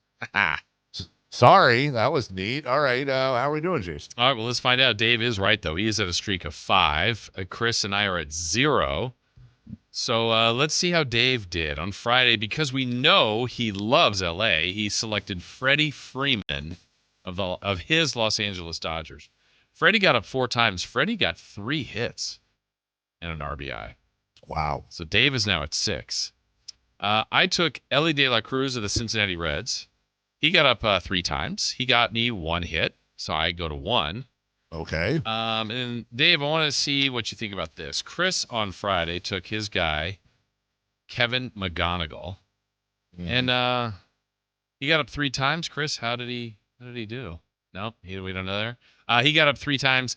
He got a hit, which was a home run and 2 RBI, but Chris wanted to say as well on Friday that he would get 2 hits on that night and 6 or more hits in the series. He was just feeling it. Well, he only got 1 hit on Friday. He did get 3 on Saturday, but 0 for 4, so totally got 4 hits. Chris predicted 6 and 2 on Friday. That didn't happen, but he did get the 1 hit he needed. So, well, I'll say this, I think you backed me up in the past. Like when I make on the spot predictions, I always say that if I'm wrong about this, because you have to have skin in the game, because anyone can say anything. But if I try to call my shot, I always say, and it doesn't count if I don't get it. And I've gotten burned by that before. I've gotten times where I said a guy will have a homer and he only had a hit and it doesn't count. Chris just makes the predictions, but there's no skin in the game. Like, oh, okay, well, I'm going to take this guy. He's going to have 5 home runs. And then if it happens, it's like, oh, I did it. I'm the guru. But then when it doesn't happen, you still get the streak. Yeah. Like, what did Chris lose by getting that prediction wrong? Nothing. Yeah, that's true. It's fine. No big bucket of chili for him. No. All right. Well, we're all, I guess, you guys aren't streaking yet, but hey, Joe DiMaggio's streak started with 1. It did. We're at 1 and Dave's at 6. A few less games today. So Dave, who are you going to take? Oh, a few less games, huh? Are the Rockies playing? Are the Rockies playing, he asked? Yes, they are. All right. I'll take Hunter Goodman. All right, Hunter Goodman it is. I'm going to take from the Nationals. I've only taken him once, and he didn't get a hit for me, but he's going to today. James Wood. Oh, the actor. Yeah. Chris. I will take Vladimir Guerrero Jr. Vladimir Guerrero Jr. It is. All right. Okay. Well, it was a fun hour. We talked about fast food. We struck Ricky Pearsall, I think, a little bit, and GPT doing Yoda and Chewbacca and so many other things. Let's focus in the next segment, shall we? We got NBA free agent news. We got all kinds of baseball moves going on, and we got big bad news and some good news for the Niners. We'll get into all that in the next segment before we get to what's on deck at 9:28. We're so glad you're with us right here on Sactown Sports. This is Sactown, baby! Follow Sactown Sports 1140 on Facebook at facebook.com/SactownSports to keep tabs on the Kings, 49ers, UC Davis, and the entire Sactown Sports lineup all season long. Facebook.com/SactownSports. Your local sports leader, Sactown Sports 1140. This is the story of the one. As a safety manager at a manufacturing plant, he does everything he can to keep his coworkers safe. From finding ways to reduce risks to keeping safety supplies in stock. And for that, he relies on Grainger. Grainger offers a broad range of quality products and next-day delivery, so he can always play it safe. Call 1-800-GRAINGER, click Grainger.com, or just stop by. Grainger, for the ones who get it done. There's no substitute for the personal legal relationship offered by the local NorCal firm of Ashton & Price. From the first attorney meeting, every important decision is made with a direct consultation with, and I can't believe I have to say this, a real, live, experienced, flesh and blood local attorney. It's called Home Court Advantage for a reason. Ashton & Price, serious local attorneys for serious people with serious injuries with no fee until we win. For the best local advice, don't think twice. Call Ashton & Price. Carmichael Dave here. So proud to talk about my new friends at Pest Pros, where they are family-owned, they are locally rooted, and they are committed to serving Northern California. I got a mouse problem at my house, and I don't like mice. I got a cockroach problem at my house, and I don't like cockroaches. That's a real thing. You're going to get pest protection somewhere. Why not get it at a place that is locally owned and operated? Longtime Kings fans and partners. And the community, yeah, you've spoken. They're back-to-back Sacramento favorites. So if you got pest control, you don't have Pest Pros. Step up to the pros with their all-star lineup. Don't just make the call, make the right call. Go to pestprosps.com, Sacramento grown, family owned, or call them at 916-588-9345. That's 916-588-9345. Step up to the pros at Pest Pros. Download to see if you qualify. Not all customers will qualify. Transfer fees may apply. No Albert subscription required. Albert is not a bank. Albert Instant Loans are issued by FinWise Bank, member FDIC. Not an actual client. Terms apply. Kylie, what's wrong? I just got hit with a car repair bill. I'm behind on rent, and I feel like I can never save any money. Have you tried the Albert app? Albert is your financial assistant, helping you find ways to save and create custom budgets to actually grow your money. Plus, you can get up to $10,000 for big expenses, or advance up to $1,000 fast when you need cash right away. Albert can get me up to $10,000? Exactly. Albert spots you in a pinch and helps you grow your money in the long run. I'm downloading Albert right now. Download the Albert app and use promo code GO to borrow up to $10,000 for whatever you need. The Albert app helps you budget better and save more money so you reach your financial goals faster. Download the Albert app right now and use promo code GO to borrow up to $10,000. Use code GO to borrow up to $10,000. KHD 1 Sacramento, KYMX HD 3 Sacramento. Sactown Sports 1140, your local sports leader. The Carmichael Dave Show. He's on the microphone when he's not on the microphone. He's playing a song, and when he's not playing a song, he's on the microphone, and then boom. With Jason Ross. No, he didn't. Yes, he did. Call or text at 916-339-1140. It's the Carmichael Dave Show with Jason Ross on Sactown Sports. Yep. Whoa. Yep. Yeah. Come on, Bobby. Final hour of the program. I was just told Indian food is on the menu tonight. Oh. So, I don't know how I feel about that. I don't know how I feel about that. I feel like that's more of a Friday than a Monday. I'm very, I know we just got done talking about pounding Jack in the Box tacos. I got a very squishy stomach with Indian food. I don't know, Jason. Understandable. You know, because you just never know where the spice is coming from. Where's it could be something.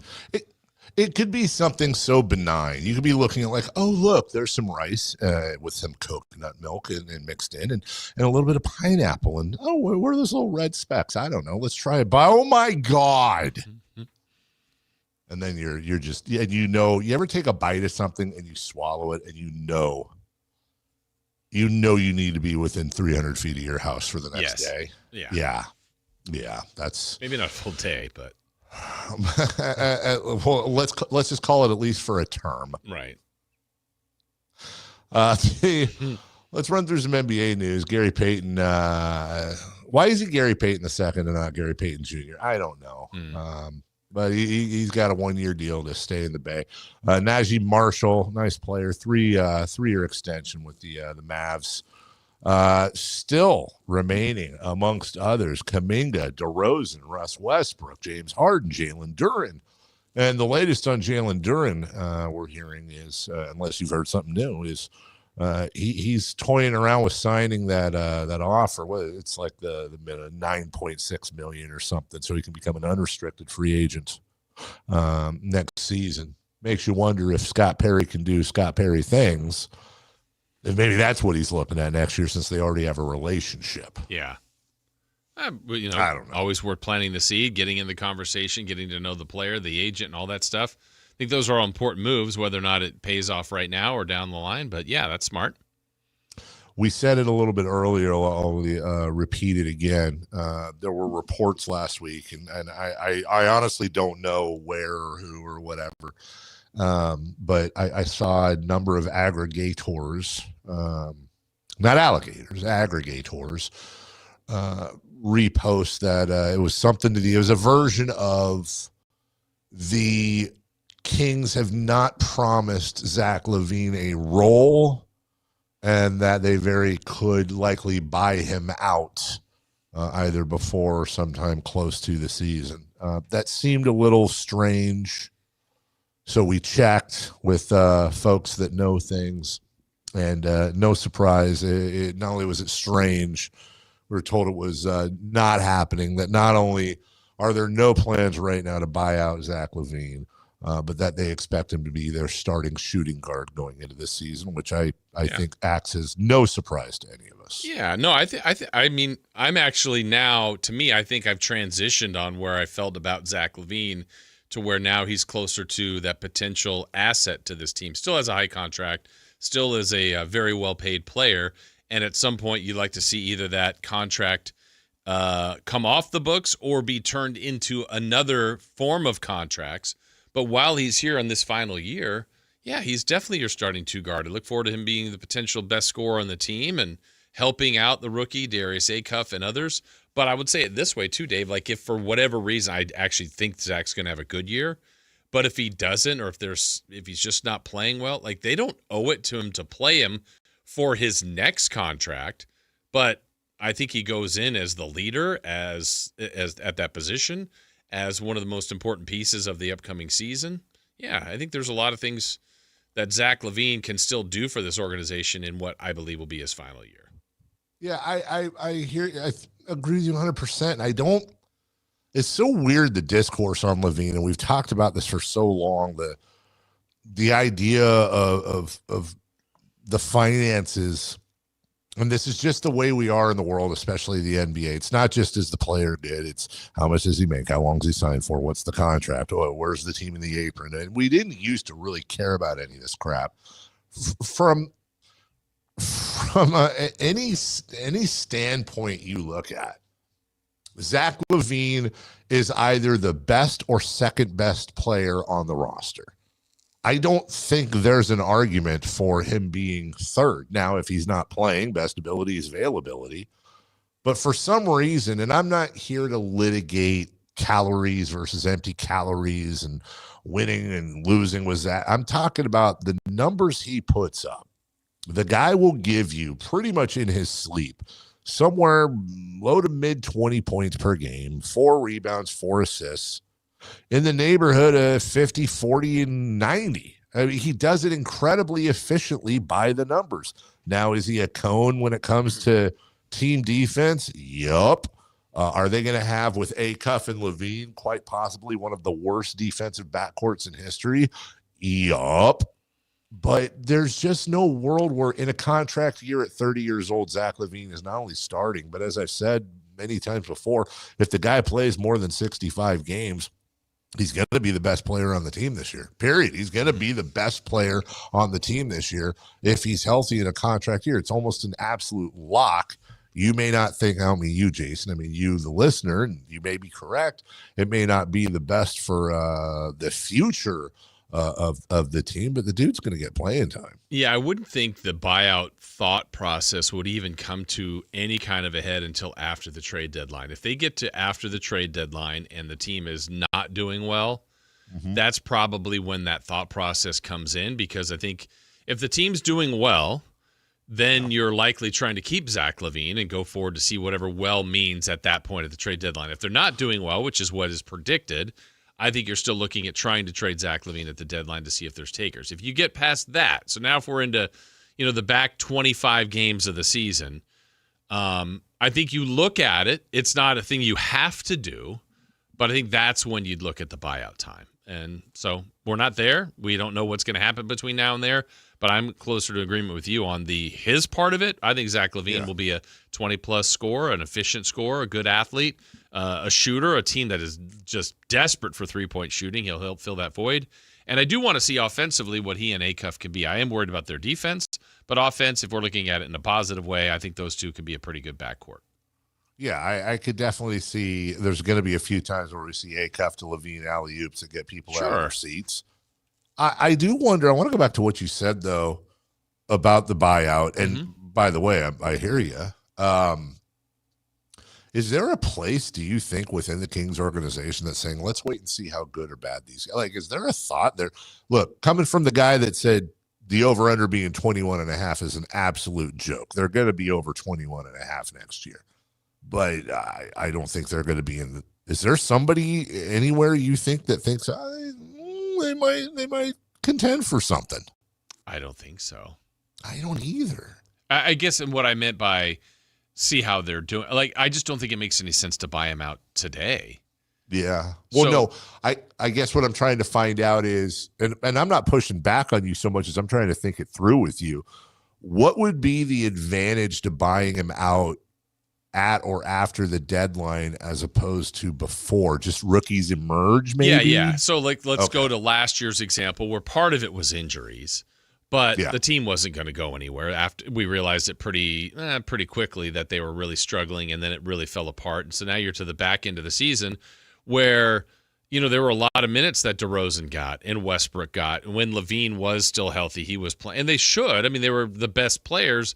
But if you're going to win 20 to 28 games, are you better off seeing what Nick Clifford is last year? Are you better off seeing Cardwell? That kind of thing. Now, eventually Sabonis did have surgery. He was out. LaVine was out the rest of the year. Some of the decisions were made for themselves, but I thought, what are they going to do if they get past the deadline and they have all of the veterans, which they did for the most part, except for they traded Schroeder and Keon Ellis.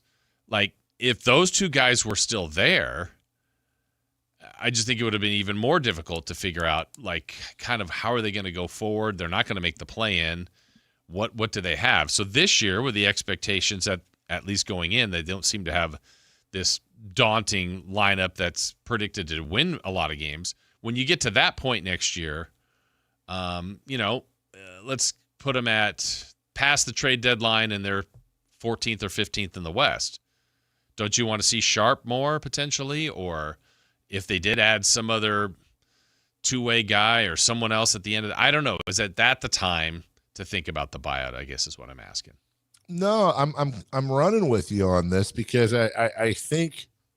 Well, let me pull it all the way back, and let's get into a brief, because I think we're kind of tiptoeing the conversation here. Let's get into something we hadn't really planned on talking about. And why not just buy him out now? Like, we know they're going to suck, and I know it's easy for us to say $50 million for him to go play a different team on a different team.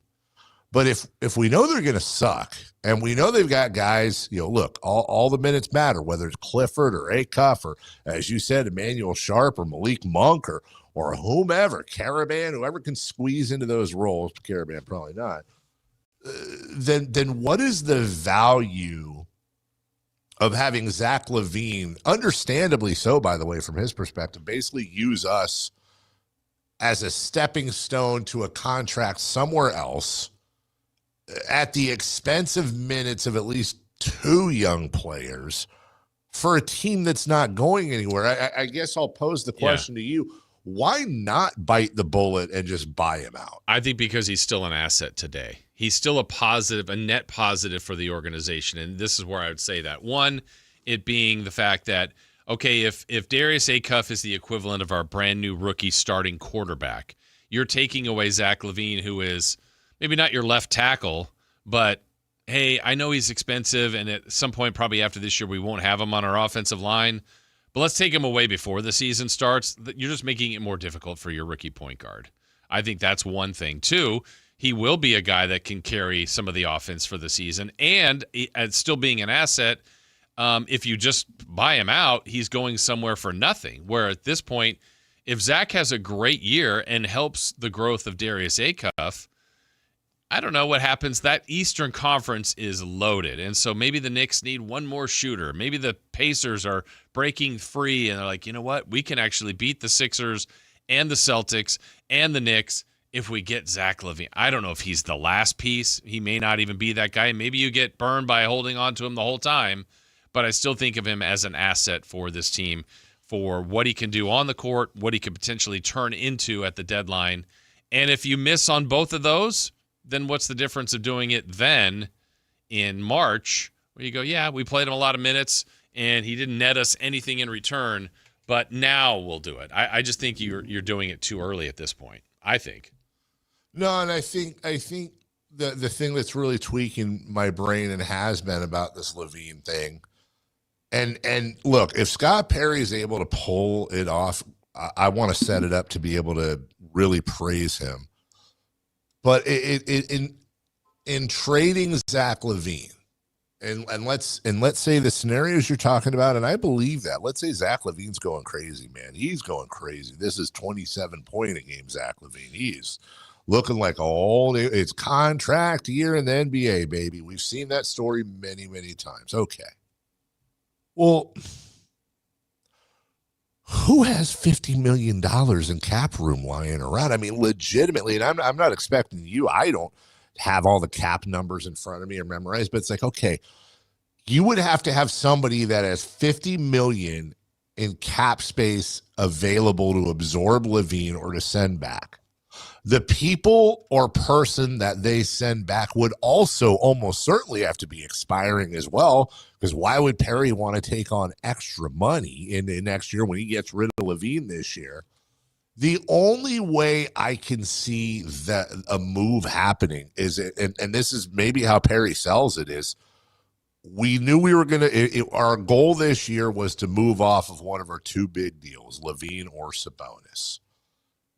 We had an opportunity to move off LaVine. Sabonis expires next year. So we took on $30 million in expiring this year and $20 million that in another player that lasts into next year. The whole point would have to, I think, be you're either getting a good young stud in that deal, or you're getting some form of legitimate draft capital. And I'm not talking about second round picks, but then I'll leave it here. If you're a team that's in the hunt or whatever, and you trade for Zach LaVine, whatever you're giving up, be it picks or a young stud or whatever. Now it's like, okay, they're going to give all this up, absorb Zach LaVine's $50 million deal, knowing that there's a great chance they're renting him for 2 months. It's just, there's so many things and hurdles standing in the way of moving Zach LaVine. I find it very difficult to see a scenario in which they're able to do that. It might be, but I think also the other part about waiting is it's not $50 million at the deadline. It's less, but True. It's the same scale though. It's like, it's still equivalent to trying to get around that $50 million player on a, or multiple $20 million players that are now 10, the scale goes down, but it is less in February than it would be today. Funny thing is, and this is probably going to make me really sad. I haven't even looked lately at just how many, well, here, I got it right in front of me. How many what? Players in the NBA making more than Zach LaVine. I think he was 22nd, if I'm not mistaken. You are absolutely 23rd? correct. 22nd, okay. So obviously this could be broken up into multiple players. Okay? Yeah. But let me just run through real quick. Jaren Jackson Jr. ain't happening. Bam Adebayo, nope. De'Aaron Fox makes 49.5 million. That one could. Trey Young, no. Jamal Murray, no. They just re-upped Evan Mobley, and he's making 50 plus for the next 4 years. Cade Cunningham, Donovan Mitchell. Interesting. If something doesn't happen with Toronto, Kawhi Leonard, he's expiring next year. But I don't know what. Let me think here. Okay, so Kawhi Leonard's expiring. Let's say that trade doesn't go through. He's suspended or whatever, which is the only reason that trade wouldn't go through. Could you have a situation where Kawhi Leonard and draft capital from the Clippers gets them Zach LaVine to help them? See, I mean, I'm trying here. Jimmy Butler and the Warriors, Booker, Towns. The only other player in the NBA that's making at or more what Zach's making that expires next year. There's Steph Curry, there's Jimmy Butler, and there's Kawhi Leonard. Yeah, I feel like honestly though, it might, of the big contract guys, you probably have a better chance of moving him for someone that's not expiring. Like if they're looking, like I look at Embiid, like his contract is absurd. But like if for whatever reason something doesn't go right in Philly or he's injured, and it's like we need someone else. I don't think that LaVine is the right person for them, but it's like we want to get off of his contract. Yeah, we'll do that trade to get an expiring. But that's not the best example. But then the Kings, that's the thing. Now the Kings are taking on money?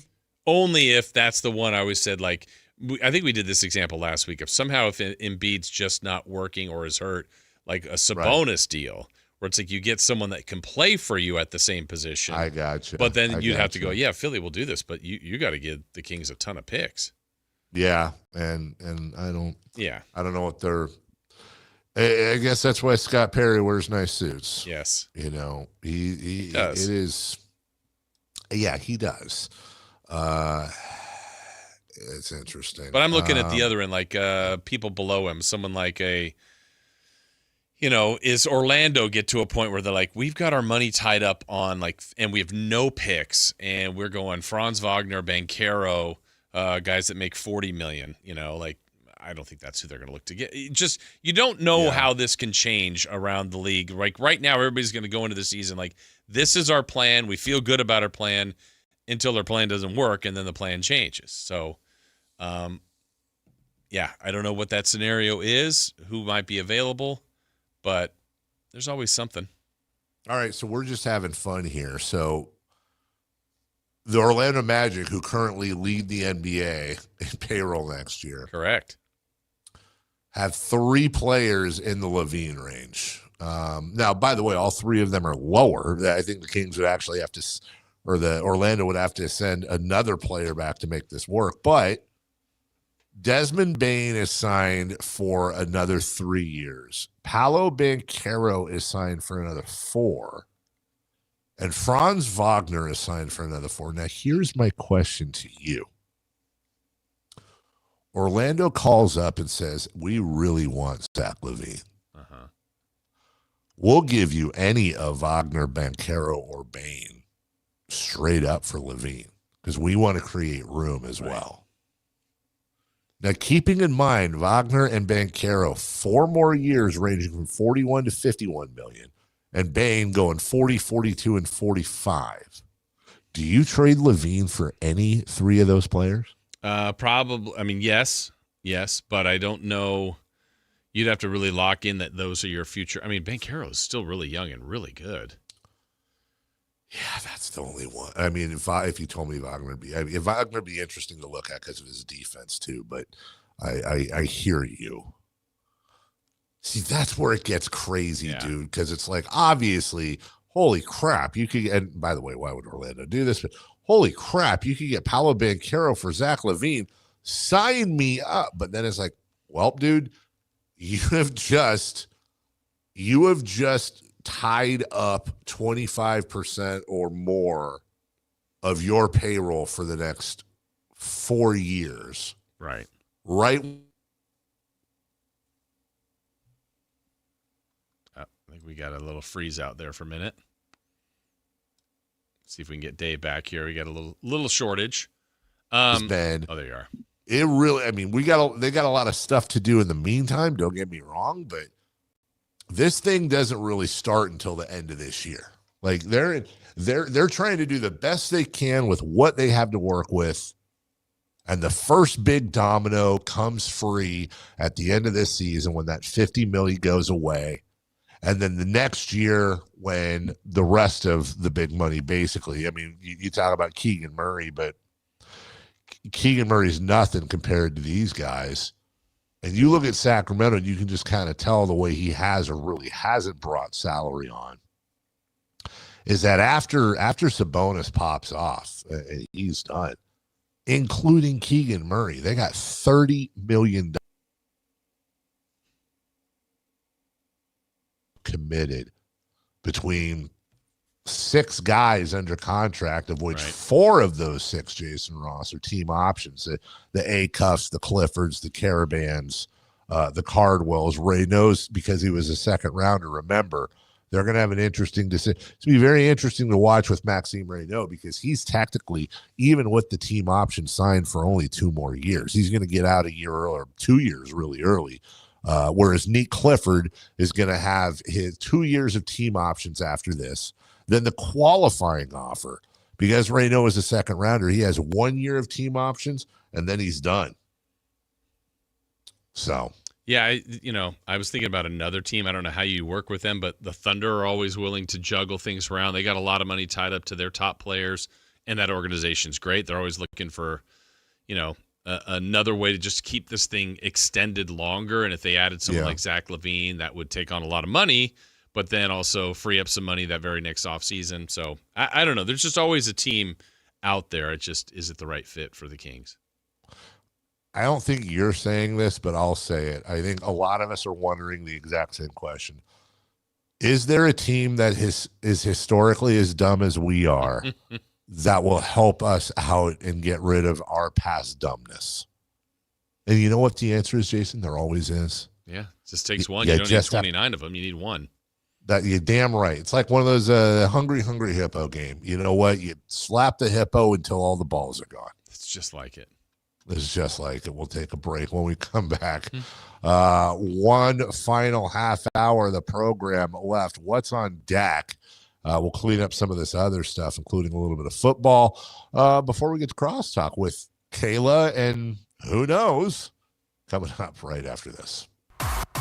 Like and subscribe to the Sactown Sports 1140 YouTube channel at Sactown Sports 1140 to get the Carmichael Dave Show with Jason Ross, Matt and Kayla, and the Drive Guys with Kevin Gleason and Alan Stiles on demand and at your fingertips. Get your fix of the Sacramento Kings, 49ers, Giants, Athletics, NFL, NBA, and the latest in sports and entertainment all in one place at Sactown Sports 1140 on YouTube.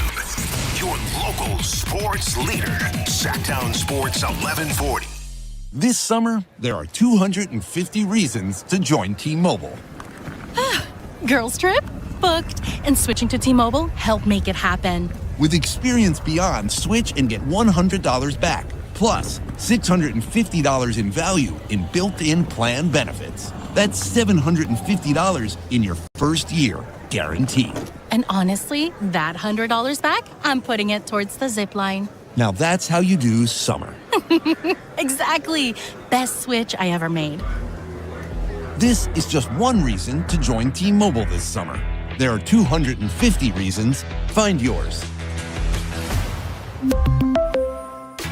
Savings based on the value of benefits included with Experience Beyond, like entertainment and 1 year of AAA Classic and Dash Pass on us. Benefits may require activation. See plan for details. Get $100 via virtual prepaid MasterCard with eligible ported, no cash access, and expires in 6 months. Issued by Sunrise Banks and a member FDIC. Allow 8 weeks. The IRS finally caught up with Louie. I hadn't paid my taxes in 8 years. I owed the IRS a lot of money. Louie was in deep trouble. We're going to take your house, put a lien on your bank account, garnish your pay. They don't care. They're going to take your paycheck. Louie found out about Optima Tax Relief, the leading tax resolution firm. A+ rated by the Better Business Bureau, they've resolved over $3 billion for their clients. Optima Tax, they help me. They calm me down. They make me feel comfortable, and I trust them. Louie has a lot to be thankful for. I don't owe the IRS anymore, and I'm able to live a comfortable life, a lot better life. It was because of Optima Tax. For tax help you can trust, call Optima now for a free consultation. Take it from Louie. If you owe the IRS, don't go it alone. Give Optima Tax a call. They can help you. Call 800-375-2322. 800-375-2322. 800-375-2322. Optima Tax Relief.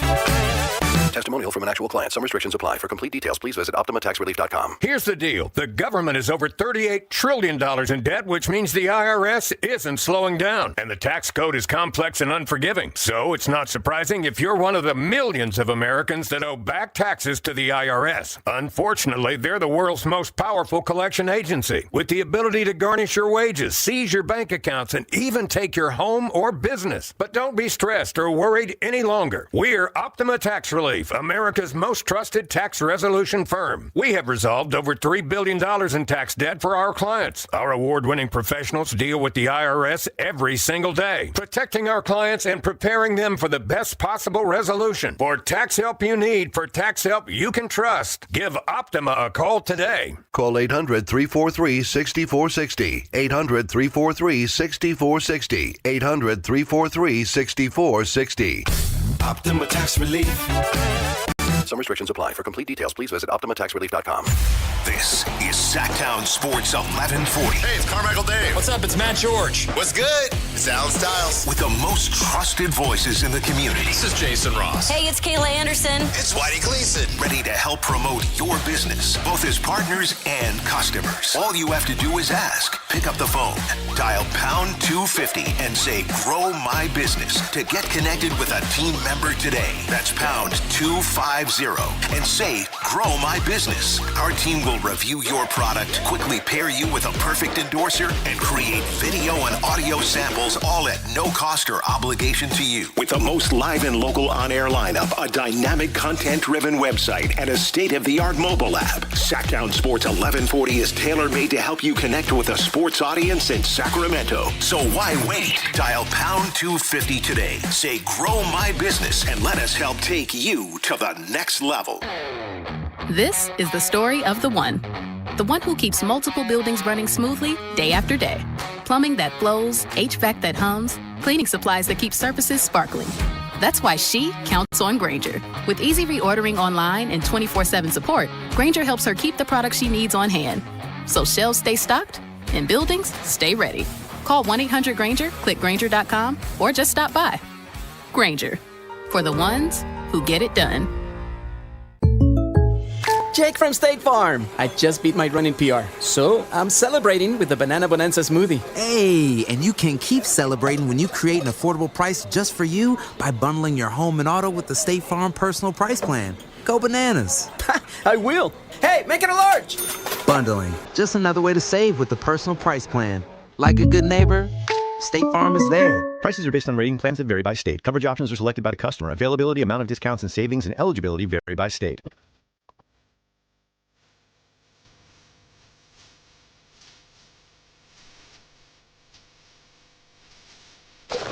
Waking you up with the best in local sports.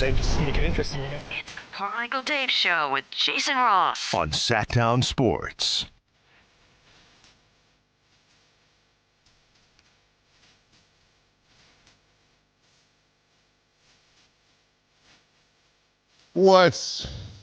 Jason, why don't you run us through what's on deck? Why not? You got all that in front of you. No NBA. No NBA today. We do have the No NFL. Major League Baseball trade deadline, though, as more trades are going down today. If you missed it earlier today, the Giants did trade Luis Arias to the Philadelphia Phillies. They got their fourth best prospect and another pitcher.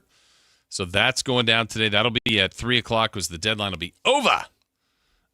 So we can watch that. Giants will play at the Rangers. The A's are off. They start a series tomorrow versus the Reds in Cincinnati.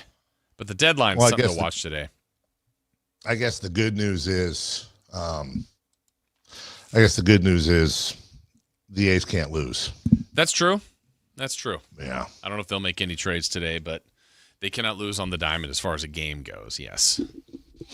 Chris, not that it's a big deal because it's my face, but I'm not seeing my face with Jason's face. Is there an issue we're having? Where's my face? Oh, there we go. Okay. Sorry about that.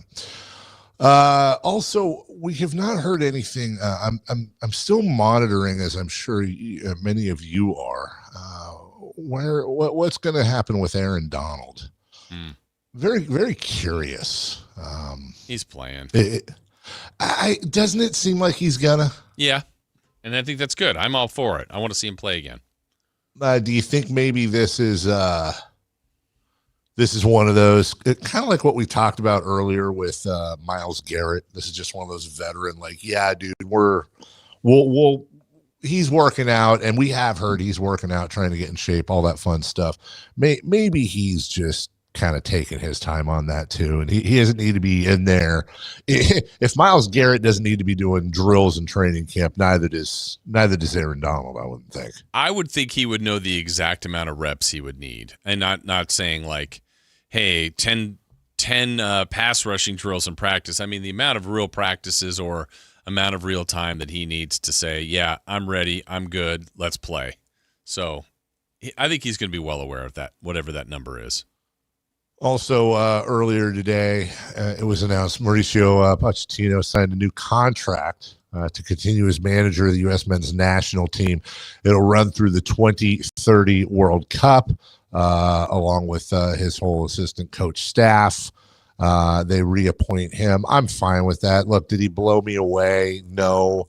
But his CV, as they say over in Europe, his resume is pretty decent. Number one. Number two, I wasn't disappointed. I was disappointed in how the U.S. lost to Belgium, but I think a lot of that was a little bit Oakland athletic-y. Like, you know, they win a couple and you go, oh, they won their group and we could do something. Never say never, but you got to believe it's the American way. And then they face a, decent team and get destroyed.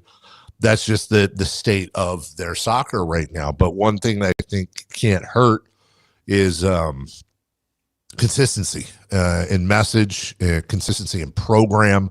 And I don't think that they lost against Belgium because of coaching issues. I think they lost against Belgium because Belgium was better and had more talent. Right. And, a country the size of Vermont is able to figure it out a little more than we are. So plus to couple that with, that was by far their worst day. The U.S. was terrible that day. they deserved to lose. They were outplayed, but they had played much better than that until that day. Weren't great against Turkey, eh? Yeah. Say that again? They weren't great against Turkey, eh? Turkey. Turkey, eh? No, Turkey, dude. Don't do that. Come on, man. That's what they're calling. Don't be that guy. So, yeah, and we went over this before. Do we want to go through the list of what every country calls themselves in their country that we don't do? Why are we just doing Turkey? Our country calls them Turkey, eh? What are you talking about? Our country calls them Turkey, eh? They're Turkey. We acknowledge them as Turkey, eh? We're not calling Norway whatever Norway calls themselves. Are you? Norway, no. What Norway wants to be called, we call Norway. Norway calls themselves something that isn't Norway. Yeah, and they have accepted Norway. Well, actually. Have that? Yeah, right, exactly. Like, have they, as Turkey, come out and been like, hey, like, are we saying Deutschland? Obviously they said something. Are we saying We didn't come up with this on our own. What do you have for Thanksgiving? Turkey, eh? No, that's Canadian. Turkey, eh? That's Canadian Thanksgiving. Oh. Canadian. Not calling India Bharat or China Zhongwu or Finland Suomi. That's not what we're doing. Imagine that. Hey, how'd you do against Suomi? Who? Finland. I'm sure Finland would like to be called Suomi. I mean, why is Turkey special? That's all I'm saying. I don't have anything against Turkey. Well, them in Czechia. Nah, Czechoslovakia. Screw. Oh, they're Czechia. definitely not Czechoslovakia. Why? That's what they were. We're just magically changing. I get it if like a country becomes a new country. Like I get that. Like 105.1. If it's a new country, then I get it. Like it used to be Yugoslavia. That didn't exist anymore. So now we got to do Croatia and the other ones. But if a country just wakes up and they're like, yeah, I'm still Turkey, but now I'm Turkey, eh? No. Are you all calling? Let me ask you this, Turkey. Are you calling us America? Probably not. Let's see. What are they calling us? Not America. Merc. Well, that's not our name. Let's see. Or the United States. Nah, Turkey calls the USA Amerika Birleşik Devletleri. Oh, what does that translate to? Abbreviated as ABD, or simply America. Yeah, but can you say? Now, why aren't they just calling us America? What does it translate to? I'm going to guess it translates in Turkish to the United States of America. But that's what it translates to. No, you want us to call you? You want to know? You want to? You want us to call you Turkey? Eh? Cool. Call us America. They do. Yeah, no, they don't. They call us Turkish America. What? I don't think that's what they said. Dude, America, that is not freaking what we say. We say America. Can you do it in a Chewbacca voice? Rawr. Not that. What? The ABD? That sounds like something in a car. It's not. We don't call ourselves ABD. It's USA. You want us to call you Turkey, eh? We'll call you Turkey, eh? You got to call us the USA or America. It's they fair. do. No, they don't. They call us ABD. Yeah, they call us their native. They say USA in their language. We say Turkey in our language. No, Turkey doesn't translate to Turkey in English, stupid. It's Turkish. You're missing that important step there. Screw them. Wow. No.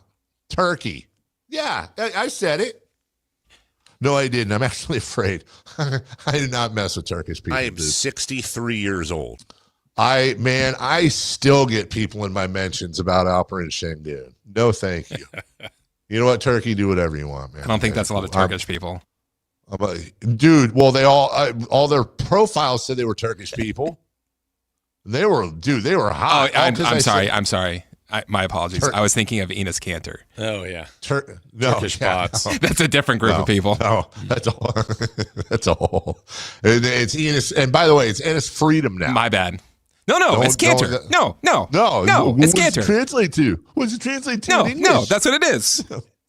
That's what I called him. So that's his name. I'm okay. Hey, you know what? All I'm saying, I don't have a problem with doing the whole new name thing. Look, I'm with Obviously. it. I'm hip. I'm with it. What I'm saying is, if you don't do it for us, and don't give me the whole that's what they say in there. No, in our language.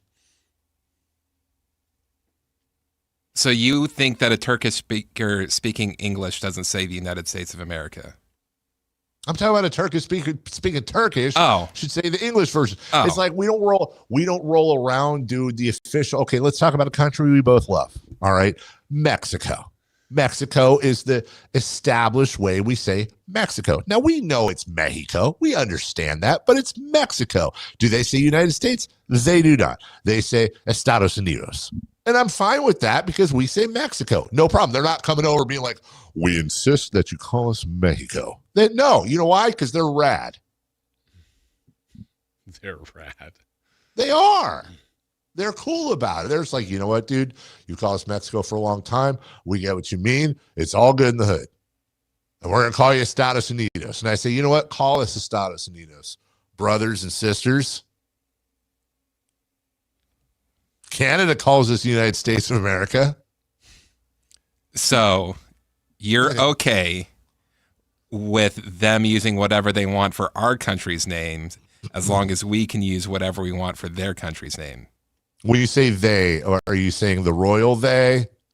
Or I'm saying Mexico? No, I'm saying if another country wants us to call them by their name, like their version, I'm good with it. You got to call us our name, our version, not your translated version, because you're not asking us to call you. Your translated version is Turkey. Turkey.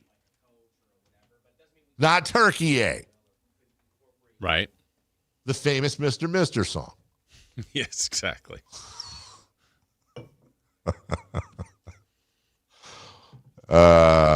Turkey Gate. We'll take a break. Kenneth says you guys should check out the videos of Brits visiting America during the World Cup. Yeah. $30.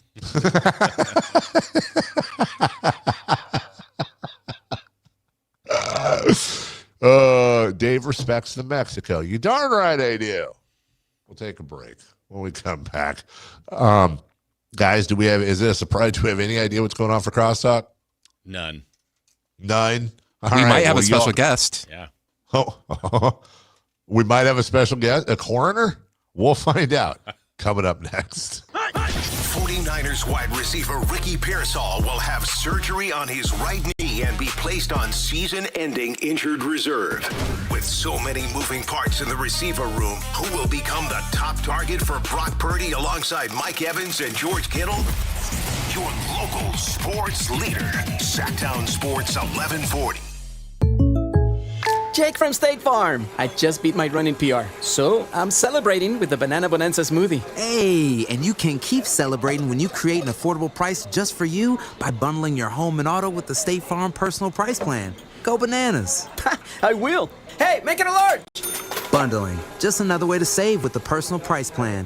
Like a good neighbor, State Farm is there. Prices are based on rating plans that vary by state. Coverage options are selected by the customer. Availability, amount of discounts and savings, and eligibility vary by state. August is Sandwich Month, and Easy Cater is rolling out a new surprise deal every week from August 3rd through 30th. That means every order of delicious sandwiches for your team comes with a side of something special just for you. From cheese steaks and cubanos to pita pockets and pastrami, Easy Cater makes it easy to bring everyone's favorite sandwiches to work and rack up big rewards while you're at it. New week, new deal, all August long. Visit EasyCater.com to place your next order and take a bite out of Sandwich Month. Restrictions apply. See offer details at EasyCater.com. Hey, it's Carmichael Dave, and I've been on the air here just shy of 25 years, and you guys know that when I endorse something, I have a few very important things. Number one, I love it when they're local. Number two, I have to be willing to use them myself. This is where Pest Pros came in, or comes in, I should say, because I've known these guys as Kings fans a long, long time. I also have a mouse problem at my house. I also have a cockroach problem at my house. And I did it the old-fashioned way. Went through Facebook, got a hold of these guys. We became friends. And when I found out what Pest Pros does in the community, I thought, I've got to have you guys on the air. We've got to partner. Locally owned, locally operated. Their kids go to school with your kids. You're going to get pest control somewhere. Get it with Pest Pros. Here's how you get a hold of them. PestProsPS.com or call them at 916-588-9345. That's 916-588-9345 and tell them Carmichael Dave sent you. If your passion is bass fishing, only one radio show has the action, information, and excitement of your favorite outdoor sport. Ultimate Bass, hosted by Tournament Bass Pro and California Outdoor Hall of Famer Kent Brown, takes you live to where the fish are biting every Saturday morning. Only Ultimate Bass feeds your passion with the latest news, products, tips, and advice from the pros. Ultimate Bass with Kent Brown, Saturday mornings at 5 a.m. on Sactown Sports 1140, part of SEP's Saturday Morning Outdoors. It's time for the news of the day. The latest headlines, the biggest stories, hard-hitting analysis. Yeah, this is none of those things. And now, here's Carmichael Dave and Jason Ross. Oh, wow. Wow. Look at you guys go. Hey. Oh, your Red Bull's still over there. Oh, God. Do not touch that. Ooh, where's it been? That was pre-sick Matt Red Bull right Whitey also smashed all your goldfishes because he was mad you left stuff again. Okay. Is it goldfishes or goldfish? I can't ever it's just figure it goldfish. out. I don't know why he said that. Fishies. Goldfish. Goldfish. Goldfish. Matt. Hi. Welcome back. Thanks. We were having all kinds of conversations about you recently. Well, I know. I saw all my missed calls. Yeah, that's when I knew you were really sick. And then we were discussing where if you had succumbed to whatever you had. What does that mean? You didn't make it. You died. Oh. Because Dave, Dave was going on this whole thing. Yeah. So no, this was again today, Kayla. So we were thinking, okay, so the way this would work would I think Kayla likes it as much as Jason likes it. Yeah. So Matt dies. Yep. What did you have? Would you come to my funeral? I had a viral infection. That's all they called it. Listeria. Yeah, I'd go to your funeral. It was not pneumonia. Where and when would the funeral be? Golden One Center, but like on a Wednesday at 3. I don't think I can make it. Yeah, it's nowhere to park, dude. Good point. Nowhere to park. It's an Arco. But we were trying to figure out, like, if you had just died and you were in like the death holding cell where like we didn't figure out where you were going yet. Yeah. And we had classic legendary broadcaster Howard Cosell interviewing you because we had to pick somebody who died. Our first question was, do you know who Howard Cosell is? I've definitely heard the name, but I couldn't like point it out. Okay. Wow. All right. So he's interviewing you like, hey, Matt, just passed away. Your thoughts, like getting your lay of the land. But then also like Aaron Andrews was interviewing Kayla to get her thoughts. No, the question was who would be more upset at their lot in life? Like, would you be more mad that you just died than Kayla would be that she now had to do solo shows? Oh, I think both Kayla and my wife would compete on who's more inconvenienced. Mm-hmm. Inconvenience key word, not sad. No, inconvenienced. Oh, it's like, damn, liked him, but all the stuff I have to do now. All I have to do now. Yeah. Interesting. Wow. Do you think, this is a good one. Is your kid young enough to where if that happened, does he get to call new guy dad eventually? All right. Or does it always have to be like Phil? Because there's only one and it's Matt. How would you feel about that from heaven? He's old enough to call you jackass. Got him. Dave, I do think you're right. That was a fun one. Yeah, that was a good one. Grandpa jackass. Well, now Matt got all, Matt, I think when Matt went over the line right there. Did I? Yeah, that's too far, Matt. Matt, that's way too far. We're trying to have a good time. Well, we're trying to have fun here. You're starting this name calling. You get all personal. Mm-hmm. We're glad we are glad you're back. I'm very glad to be back now. Really glad. Kayla's coming back. You should stay where you are. Oh my god. Second question before we move on to celebrity birthdays. We've been waiting a long time to ask you this, dude. Uh-huh. In what world did you get so much sunscreen in your eyes? Yeah. Oh no, okay. So I saw this, and Dave, shame on you because this happened when I was on your show. Yeah, that's what he said. Shame on you. I told you because I played in the Sactown Sports softball league team one time, and I was playing in the outfield. It was during the summertime, and I put both sunscreen and bug spray on, and it was a concoction of sunscreen and bug spray that sweat into my eyes. Dude. And I went to bed that night with it just fine. Woke up the next morning, vision's a little blurry, and then went to work on the morning show with Dave and Katie and went, my eyes are starting to hurt and my vision's getting worse, and went to the ER Yep. Turns out you have all these chemicals in your eyes, and they had to rinse it out, and it sucked. You're lucky you didn't lose your vision. Like that kind of stuff, when chemicals mix, like bleach and Windex, you do not do those two. But no bug bites. Okay. No, but First yes, off, not a single mosquito bite or sunburn was had. I have no memory of that, number one. That's crazy. Shockingly. But secondly, but hold on. Did you not, after you were done softballing, you didn't take a shower? You just went to bed with all the sunscreen? No, and bug spray? I took a shower afterwards, but what am I, showering my eyeballs? Yeah, but why did it take that long? I don't know. I don't think you did a good enough job showering. All right. That's probably true. You should have showered your eyeballs. Lastly, because it's starting to sound like Kyle Shanahan here. Why? God. Like, just suspicious. Why? What, the car crash? Why in the picture? Hey, that's over the line. Why in the picture? Why in the picture, dude? Why did it look like you had still a bunch of sunscreen around your eyes? Yeah, it did. I don't know. Yeah, that's the stuff getting flushed out. I don't know.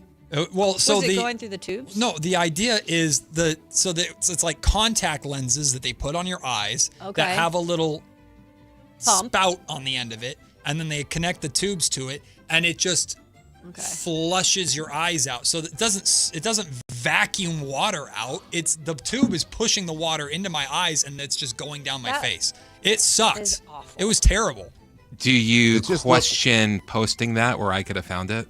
No.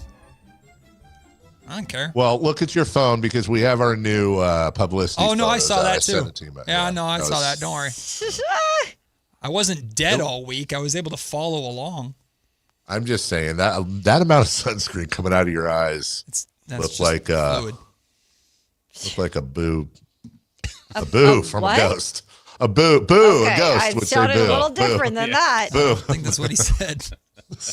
Celebrity birthdays. Wow. I don't want to play. Brought to you by Crumble Cookies. Or not. Hey, you ever squirt an entire bottle of sunscreen in your eye? Lactate. Get it flushed out.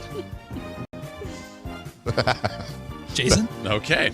Okay, was that just for me, Chris? Did you? Yes, that was just for you. Chris just said that. Why couldn't you say it in their ears too, dude? Hilarious. Because I knew you'd like it the most. Say it in their ears. Coward. Something I'd say. Yeah. Back to you. I didn't like that.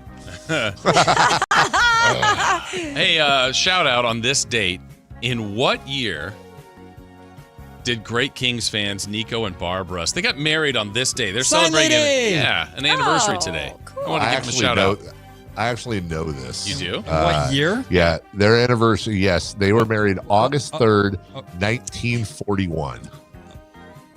Congratulations, guys. Nico. Wow. I'm just going to say phenomenal. it because that was terrible. Are you going to guess? Yes, let me guess. What wedding anniversary are they celebrating? Oh, the number? Yeah. I'm going to guess 58. What are you? Why? What? Is it long? Is it more? No. That's a long wedding. Okay, anniversary. I'll say 45. There you go. I'll give you a real answer. This is their 40th wedding anniversary.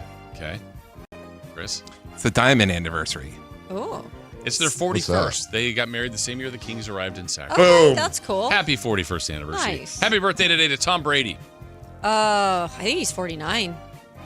The soon-to-be WWE wrestler? What do you Tom mean, Brady? no, Dave? No, he's not 49. He's 48. Oh, way off. 51. He played till he was like 43. You played to 43. Yeah, 50. That's right. We have a correct answer. Goes to Kayla Thank Anderson, you very much. 49. I know my Tom No. Happy birthday to Martha Stewart. I love her. You know what? Can I say something? I do too, and it's weird. Is it the prison time? Yeah, for sure. I've always had a crush on Martha Stewart, and Why? I know. I have no explanation for it. 63 years old. I've always had a crush on Martha Stewart. Maybe Well, maybe you it's should the food. date her. I honestly, If you like her so much, why don't you marry her? Yeah. Yeah. Remember we used to say that all the time as kids. How many Martha Stewart things do you have in your kitchen? Oh my God, he currently? just has like pillows of her, Yo, when like I get back, body bags. no, I just got my new. This is gonna sound funny. It's not. You're I gonna be just my got Martha. I just got my new Dutch oven delivered. It happened yesterday. Yo. I know, but it's all show it to you guys. The brand new Martha Stewart Shank. Marty Stew is 72. Ew. Marty Stew is 72. No, she's like 77. I don't want to hear about her stew. 80. Gross, dude. Over the line. 78. Matt's closest 85. Let's go. Dude, she looks No awesome. way. Prime. How's that crush, Dave? No. Meryl Streep. Wow. They all look good for their age. Happy birthday to No. Marv Levy, former Bills coach. Oh, wow. Is Marv still with us? He is. He hasn't levied yet. Ah, yeah. Good one. Good one. 92. 92. 94. I'll do 93. 90. No one's in the right decade celebrating his 101st birthday. No Levy. way. I paid my taxes. Yeah. Wow. You shouldn't have Marv to. Levy. Wait, did Smuckers shout him out today? Probably. And last year, too. Aw. Willard Scott. Yeah, Willard Scott. I used to love watching those. The Marv 100, Levy. like Yeah, when he did like the 100 plus birthdays. You or play to win the Past game. Marty Stew. I'm Marty. still stuck there. Dude, she's a Dave's good-looking crush. woman. For 70. Not anymore. How Getting old is dusty she? in here. 83? Oh, you've moved. Matt and Kayla reunited, and it feels so weird. Coming up next, right here at Sactown Sports. This is Sactown, baby! Follow Sactown Sports 1140 on Facebook at facebook.com/SactownSports.